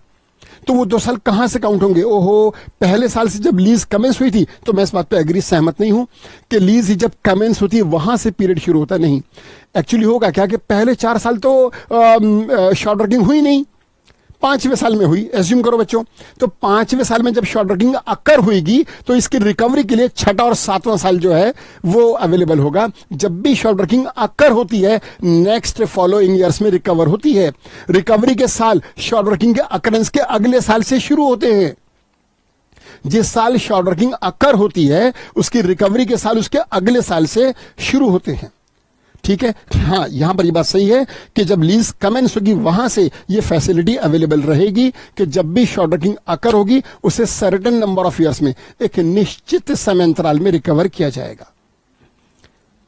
If the short working is not recovered fully with in that period, अगर उस समय अंतराल में शॉर्ट वर्किंग पूरी तरह से रिकवर नहीं हो पाती, इट कांट बी रिकवर्ड, तो उसको रिकवर नहीं किया जा सकता आफ्टर दैट, उस पीरियड के बाद। This is called fixed right, इस पूरे परिभाषा को फिक्स्ड राइट कहते हैं। अब इसके अपोजिट में है फ्लक्चुएटिंग राइट। अगला फ्लक्चुएटिंग, इसमें पूरी जिंदगी अवेलेबल है। जब तक लीज पीरियड चल रहा है रिकवर करते रहो शॉर्ट वर्किंग को, जब तक कि वो पूरी तरह से रिकवर ना हो जाए, कोई समय सीमा नहीं है। In this type of agreement the lessee can recoup or set off short workings of any year with the excess workings during the next following years, आने वाले सालों में कभी भी रिकवर हो जाए। टिल, कब तक रिकवर करते रहो? Till it is fully recovered, जब तक ये पूरी तरह से रिकवर ना हो जाए। This is called, oh fix नहीं, sorry, this is called, very bad, क्या लिख दिया ये, this is called fluctuating right. ये कौन सा राइट है बच्चों? ये फिक्स गलत दिखा हुआ है, this is called fluctuating right. Okay दोस्तों, इसके बाद 10th शॉर्ट वर्किंग, हमारा 10th जो टर्म है वो है शॉर्ट वर्किंग लैप्स्ड और रिटर्न ऑफ। अभी देखिए जो लैप्स्ड और रिटर्न ऑफ है मैंने आपसे डिस्कस करा है अभी। लैप्स का मतलब है कि टाइम निकल गया उसके बाद रिकवरी नहीं होगी, राइट। शॉर्ट वर्किंग, लैप्स्ड और रिटर्न ऑफ, टाइम पीरियड का निकलना, ये सब बातें अच्छे से कई बार डिस्कस हो गई। बस एक नोट्स हैं आपको जो कॉपी करने हैं और नोट्स को फिर आपको बाद में रिवाइज करना है। कितना आसान चैप्टर है, कितना इंटरेस्टिंग है, आपको समझ में आ रहा होगा। तो अगर मान लीजिए फ्लक्चुएटिंग राइट है तब तो ये कंसेप्ट अराइज ही नहीं होता। Short working, lapse, return of, ये कंसेप्ट अराइज ही नहीं होता, उठता ही नहीं है कॉन्सेप्ट ये अगर फ्लक्चुएटिंग राइट है, क्योंकि उसमें तो टाइम पीरियड अलॉट ही नहीं होता। जब तक रिकवरी ना हो रिकवरी करते रहो। अगर लेसी तुमने अपनी पॉकेट से कुछ भी पे करा है लैंडलॉर्ड को, तो जब तक वो तुम रिकवर ना कर लो करते रहो। फ्लक्चुएटिंग राइट में तो उसमें टाइम कभी लैप्स होता ही नहीं। ये जो कॉन्सेप्ट है कि टाइम लैप्स कर गया, शॉर्ट वर्किंग को अब रिकवर नहीं कर सकते, वो राइट ऑफ होगी, तुम्हारा लॉस बनेगा, पीएलएल के डेबिट में जाएगा, ये सिर्फ और सिर्फ किस केस में होगा? फिक्स्ड राइट में। मैंने अब तक देखा है जो इतिहास एग्जाम्स का और बुक्स में जो क्वेश्चन देखे सब में मैंने देखा फ्लक्चुएटिंग राइट नहीं होता, हमेशा फिक्स्ड राइट होता है। इसलिए ये जो कॉन्सेप्ट है ये थ्योरेटिकली भी और प्रैक्टिकली भी इंपॉर्टेंट है। मैंने अब तक कोई ऐसा प्रैक्टिकल क्वेश्चन नहीं देखा जिसमें फ्लक्चुएटिंग राइट हो गया, अरे कभी भी रिकवर कर लेना, करते रहो रिकवर, नहीं। हमेशा हर क्वेश्चन में, तुम्हारी स्टडी मटेरियल में 7 क्वेश्चन है, 7 क्वेश्चन में फिक्स्ड राइट है। 7 क्वेश्चन में एक समय सीमा दी गई है शॉर्ट वर्किंग को रिकवर करने की, और जब उसमें रिकवर नहीं होता तो वो लेसी के लिए लॉस और लैंडलॉर्ड के लिए प्रॉफिट बन जाता है। क्यों? क्योंकि लैंडलॉर्ड को जो फालतू मिला था लेसी उसको रिकवर करता है, जितना रिकवर कर लिया उतना फालतू नहीं मिला लैंडलॉर्ड को। अब जब टाइम खत्म हो गया, टाइम लैप्स कर गया, तो लेसी जो पार्ट रिकवर नहीं कर पाया वो किससे रिकवर नहीं कर पाया? लैंडलॉर्ड से। तो जो पार्ट लेसी रिकवर नहीं कर पाया, जो शॉर्ट वर्किंग राइट ऑफ हो गई, जो टाइम लैप्स कर गया, जितनी शॉर्ट वर्किंग अपनी पॉकेट से लेसी ने पे करी थी लेकिन रिकवर नहीं कर पाया, वो जिंदगी भर का लेसी के लिए लॉस और लाइफ टाइम के लिए लैंडलॉर्ड का प्रॉफिट बन जाता है। इसी को कहते हैं short working lapsed. Lapse word short working नहीं बल्कि टाइम लैप्स हुआ है, टाइम निकला है और शॉर्ट वर्किंग राइट ऑफ हो गई। अब ये रिकवर नहीं हो पाएगी क्योंकि समय सीमा खत्म। 2 साल का टाइम था फॉर एग्जांपल, 2 साल पूरे हो गए। और ये जो मैंने बोला 2 साल 3 साल, ये कोई लॉ नहीं है, ये म्यूचुअल एग्रीमेंट से, म्यूचुअल डिस्कशन से लेसी और लैंडलॉर्ड मिलकर डिसाइड करते हैं कि भाई कितने साल में रिकवरी होगी, और जो वो डिसाइड करके एग्रीमेंट में क्लॉज डालते हैं वही उनके लिए लॉ बन जाता है। जरा देखिएगा, the amount of short working which could not be recovered, short working का वो पोर्शन जो रिकवर नहीं हो पाया बाय द लेसी, लेसी के द्वारा लेसी रिकवर नहीं कर पाया with in the stipulated period, उस समय के अंदर जो समय उसको दिया गया था, इज रिटर्न ऑफ, उसे खत्म कर दिया जाता है। शॉर्ट वर्किंग को it is called the period of recruitment has lapsed. इसका मतलब जो पीरियड था वो लैप्स कर गया, निकल गया। इट इज, ये लॉस बन जाता है। ये बात जो मैंने आपको समझाई थी, इट इज, ये 2 बड़े जबरदस्त पैराग्राफ है बच्चों, ये दोनों पैराग्राफ बहुत ही इंपॉर्टेंट है। ये जो शॉर्ट वर्किंग का वो भाग जो रिकवर नहीं हो पाया, शॉर्ट वर्किंग जो रिकवर नहीं हो पाई एक्सेस वर्किंग से, वो नुकसान, लॉस बनता है लेसी के लिए।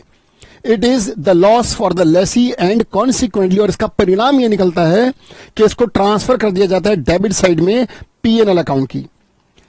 Short working which could not be recovered become the loss for the lessee and it is transferred to the debit side of profit and loss account. और इसके अपोजिट क्या होगा? It is the profit basically for the landlord, and consequently it is credited or it is transferred to the credit side of P&L account of landlord, right? इसके बाद अगली term है ground rent और surface rent. भाई टाटा जो सरकार है उसने टाटा ग्रुप ऑफ इंडस्ट्रीज को कोल माइन लीज पर दे दी 20 साल के लिए, और 20 साल तक जो कोल माइन, जो कोयले की खान लीज पर दी है सरकार ने टाटा को, उसका लीज पीरियड जो वो 20 साल है। और एग्रीमेंट में ये क्लॉज है कि टाटा ग्रुप ऑफ इंडस्ट्रीज इस माइन से जितना भी कोल निकालेंगे बाहर, पहले उसका वजन होगा और हर एक टन कोल पर 10,000 रुपए की रॉयल्टी होगी। फॉर एग्जाम्पल, तो टाटा जब कोयले को निकालेगी बाहर कोल माइन से, जब वहां के उनके वर्कर्स कोल माइन से कोल को एक्सट्रैक्ट करेंगे तो उसका वेट होगा। अब क्या हुआ? लीज पीरियड शुरू हुआ, सारा एग्रीमेंट बन गया और जो भी मशीन थे वो सारे इंस्टॉल कर दिए गए कोल माइन के आसपास।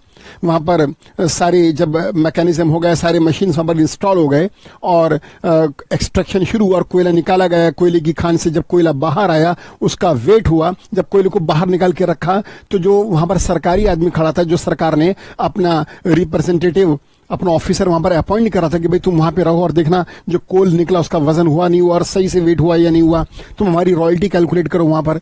जब कोयला निकाल के बाहर जमीन पर रखा तो वो ऑफिसर आ गया और वो बोला, टाटा ग्रुप ऑफ इंडस्ट्रीज के वर्कर से बोला, वहां के लोगों से बोला कि भैया तुम क्या कर रहे हो?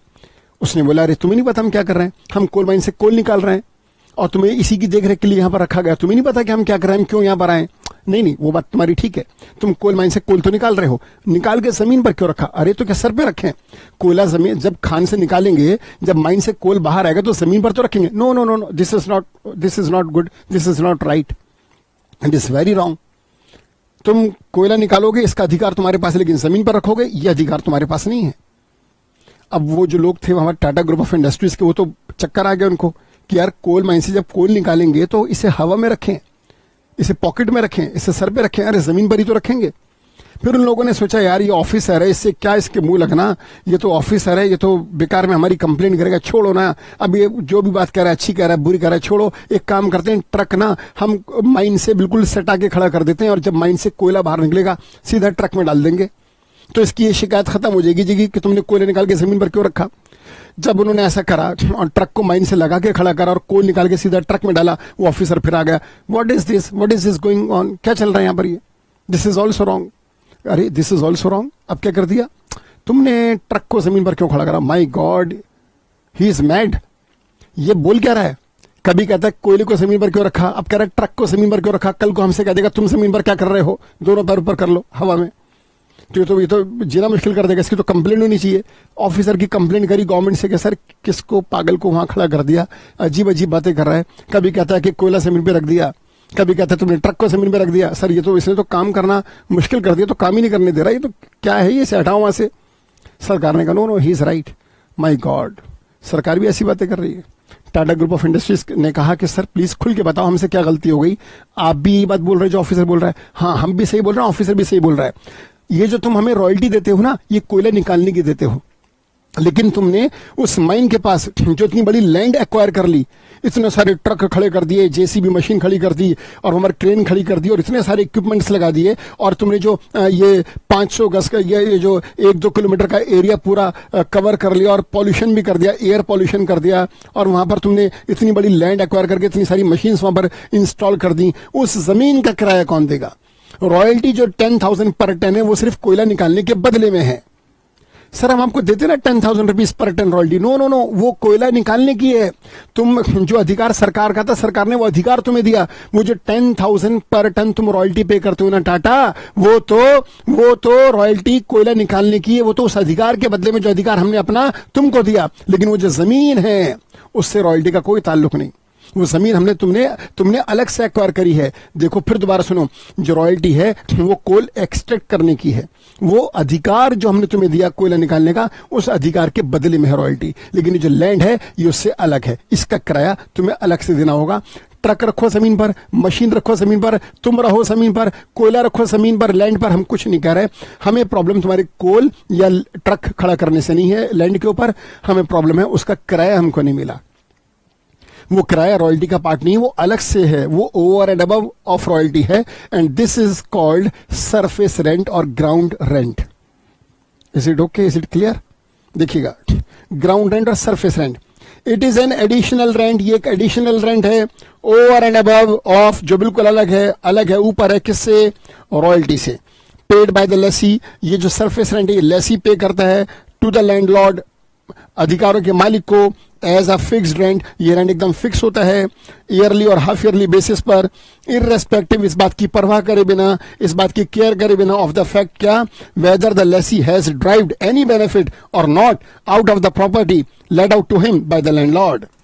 लैंडलॉर्ड ने जो अधिकार दिए हैं लेसी को, उन अधिकारों का कितना इस्तेमाल करा लेसी ने, उसे छोड़ो ना, इसका रॉयल्टी से कोई रिलेशन है ही नहीं। ये तो जो लैंड है उसको एक्वायर करा, उसका अलग से रेंट पे करना होगा, सरफेस रेंट पे करना होगा।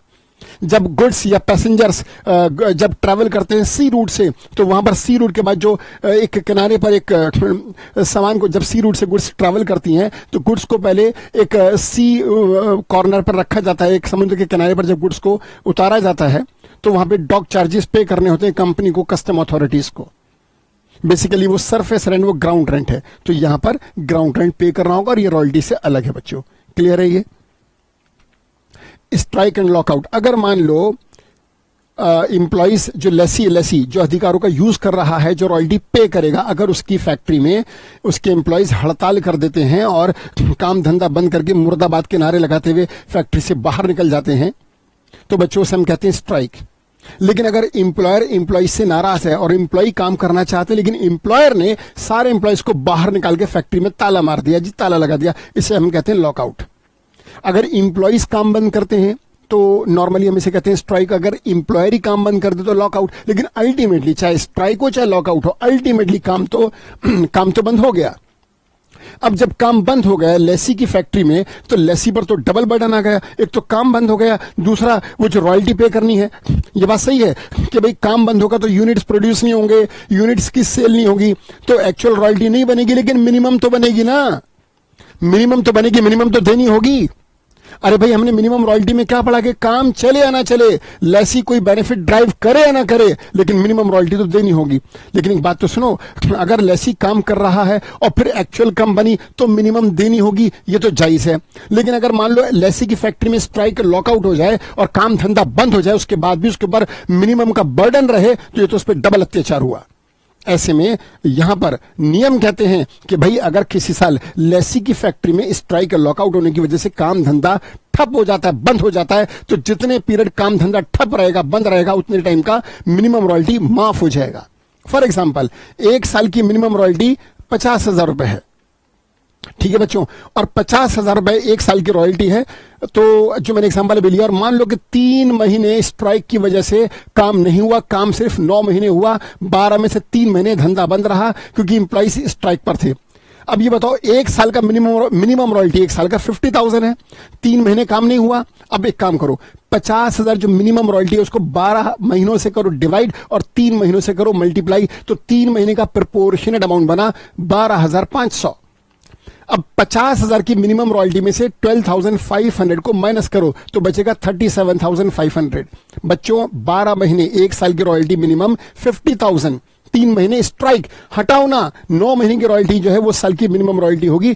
तो 3 महीने का जो प्रोपोर्शनेट अमाउंट है वो बना 12,500, उसको माइनस करो 50,000 की मिनिमम रॉयल्टी से तो बचा 37,500। तो इस साल जिस साल 3 महीने स्ट्राइक है उस साल का मिनिमम रॉयल्टी 37,500 होगा।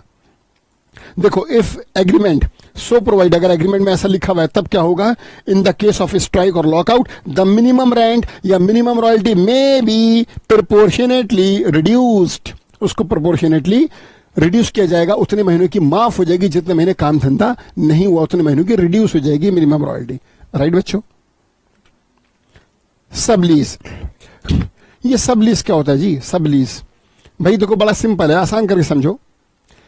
एक्स एक घर के मालिक हैं और वो घर जो है वो बेसिकली 2 BHK 2 कमरों का एक फ्लैट है और एक्स उसके मालिक है। एक्स ने अपना 2 कमरों का फ्लैट वाई को किराए पर दे दिया। वाई अकेले तन्हा उस 2 कमरों के फ्लैट में रहते हैं। अब वो जो 2 रूम सेट है उसमें 2 रूम है, वो एक साथ कैसे घुसे? एक कमरे में होंगे तो एक खाली है। तो क्या हुआ कि वाई ने 2 रूम सेट एक्स से किराए पर ले लिया। एक्स दिल्ली में रहते हैं, वाई उड़ीसा में है और वो उड़ीसा से दिल्ली आए हैं दिल्ली यूनिवर्सिटी में पढ़ने के लिए और उन्होंने दिल्ली में आकर एक्स से उनका 2 BHK किराए पर लिया। राइट, अब क्या हुआ, एक और स्टूडेंट है जेड, वो भी उड़ीसा का है, वो भी पढ़ने के लिए दिल्ली आया कि दिल्ली विश्वविद्यालय में वो भी दाखिला लेगा। अब जब वो जेड वहां से उड़ीसा से दिल्ली आया तो उसे पता चला था, उसे मालूम था कि वाई जो कि उड़ीसा का उसका पड़ोसी था वो भी दिल्ली में रहता। उसने वाई से कांटेक्ट करा कि वाई तुम दिल्ली में कहाँ रहते हो? वाई ने बताया भाई मैं फला जगह रहता हूँ। जेड उसके पास गया और वाई से बोला वाई सुनो यार, तुम तो अमीर हो, तुम तो अफोर्ड कर सकते हो 2 BHK का, तुम तो 5 BHK ले लोगे, लेकिन मैं तो गरीब हूं। अब मैं भी दिल्ली विश्वविद्यालय में पढ़ना चाहता हूं, दिल्ली में रहना चाहता हूं, लेकिन मैं अलग से एक फ्लैट किराए पर लेने को अफोर्ड नहीं कर सकता। क्या ऐसा हो सकता है कि तुम मुझे अपने इस फ्लैट में एडजस्ट कर लो और मैं उतना रेंट बेयर कर लूं? वाई एक अच्छा इंसान था तो उसने अपने साथी जो कि जेड उड़ीसा से आया था उसकी बात मान ली और वाई ने अपने 2 BHK में जेड को भी एडजस्ट करा। एक कमरा अपने पास रखा, एक जेड को दे दिया और जेड से प्रोपोर्शनेट किराया लेकर और एक्स जो मकान मालिक था उसको किराया देना शुरू करा। अब यहां पर एक्स कौन है बच्चों? लैंडलॉर्ड, जो इस मकान का मालिक है। वाई कौन है? टेनेंट, लेसी, जो उड़ीसा से आके पहले से रह रहा था। फिर जेड कौन है? जिसको वाई ने अपने साथ एडजस्ट करा, सब लेसी, सब टेनेंट, टेनेंट के अंदर में रखा हुआ टेनेंट, सब टेनेंट। तो यहां पर 3 पार्टीज हैं बच्चों, लैंडलॉर्ड जो उस मकान का मालिक है एक्स, वाई जो पहले से किराएदार था लेसी यानी कि टेनेंट, और जेड जो दूसरा किराएदार बना जिसको वाई ने अपॉइंट करा, वाई ने रखा है अपने साथ, सब टेनेंट या सब लेसी। और यहां पर 2 एग्रीमेंट हैं। एक एग्रीमेंट तो एक्स और वाई के बीच में जिसे हम कहते हैं लीज एग्रीमेंट और रेंट एग्रीमेंट, और दूसरा एग्रीमेंट वाई और जेड के बीच में जिसे हम कहते हैं सब एग्रीमेंट या सब लीज। ठीक है बच्चों, देखिएगा, when the lessee transfers whole और पार्ट ऑफ हिज राइट्स, जब लेसी अपने पूरे अधिकार या अधिकारों का कुछ हिस्सा ट्रांसफर कर देता है जो उसके पास अवेलेबल थे under a contract of lease, जो उसे लीज के कॉन्ट्रैक्ट में अधिकार मिले थे, लेसी को उसका पूरा अधिकार या उसका कुछ भाग उसने ट्रांसफर करा किसको? अनदर पर्सन, किसी और व्यक्ति को, तो वो जो सिचुएशन है वो कहलाती है सब लीज। और इस केस में यहां पर 3 पार्टीज हैं, लैंडलॉर्ड, लेसी और सब लेसी। बच्चों क्लियर है? टेनेंट ने सब टेनेंट रख लिया, लेसी ने सब लेसी अपॉइंट कर लिया। सरकार ने कोल माइन से कोल निकालने का जो लीज एग्रीमेंट था, जो कॉन्ट्रैक्ट करा, वो सरकार ने कंपनी लिमिटेड, ए लिमिटेड के साथ करा और ए लिमिटेड ने कोल को निकालने के लिए अपने साथ बी लिमिटेड को जोड़ लिया। सरकार यहां पर लैंडलॉर्ड है, ए लिमिटेड यहां पर लेसी है और बी लिमिटेड यहां पर सब लेसी है। राइट, चलो बच्चों, अब ये सब लिस्ट तक हमने सारी इंपॉर्टेंट टर्म्स डिस्कस कर ली। इस चैप्टर में यही टर्म्स डिस्कस होंगी। जल्दी जल्दी बोलो कौन कौन सी terms? Royalty, minimum rent, short workings, excess workings, surface rent, ground rent, fix right, fluctuating right, sublease, lockout, strike. These are the terms which has been used or which have been used in this chapter बच्चों। अगली class में हमारा सारा focus general entries के ऊपर होगा। इस chapter में जितनी बेसिक टर्मिनोलॉजी थी जो पूरे चैप्टर में प्रैक्टिकल क्वेश्चंस में जमकर यूज होगी वो सब डिस्कस हो गई। अब तुम इस लेक्चर को जल्दी से रिवाइज करो और अगले लेक्चर को देखने की तैयारी करो और रजिस्टर पैड लेके बैठना। वहां पर मैं लेसी और लैंडलॉर्ड की बुक में एंट्रीज पास करूंगा और सारे केसेस में एंट्रीज पास करूंगा। चलो बच्चों, मिलते हैं नेक्स्ट क्लास में। थैंक यू सो मच दोस्तों।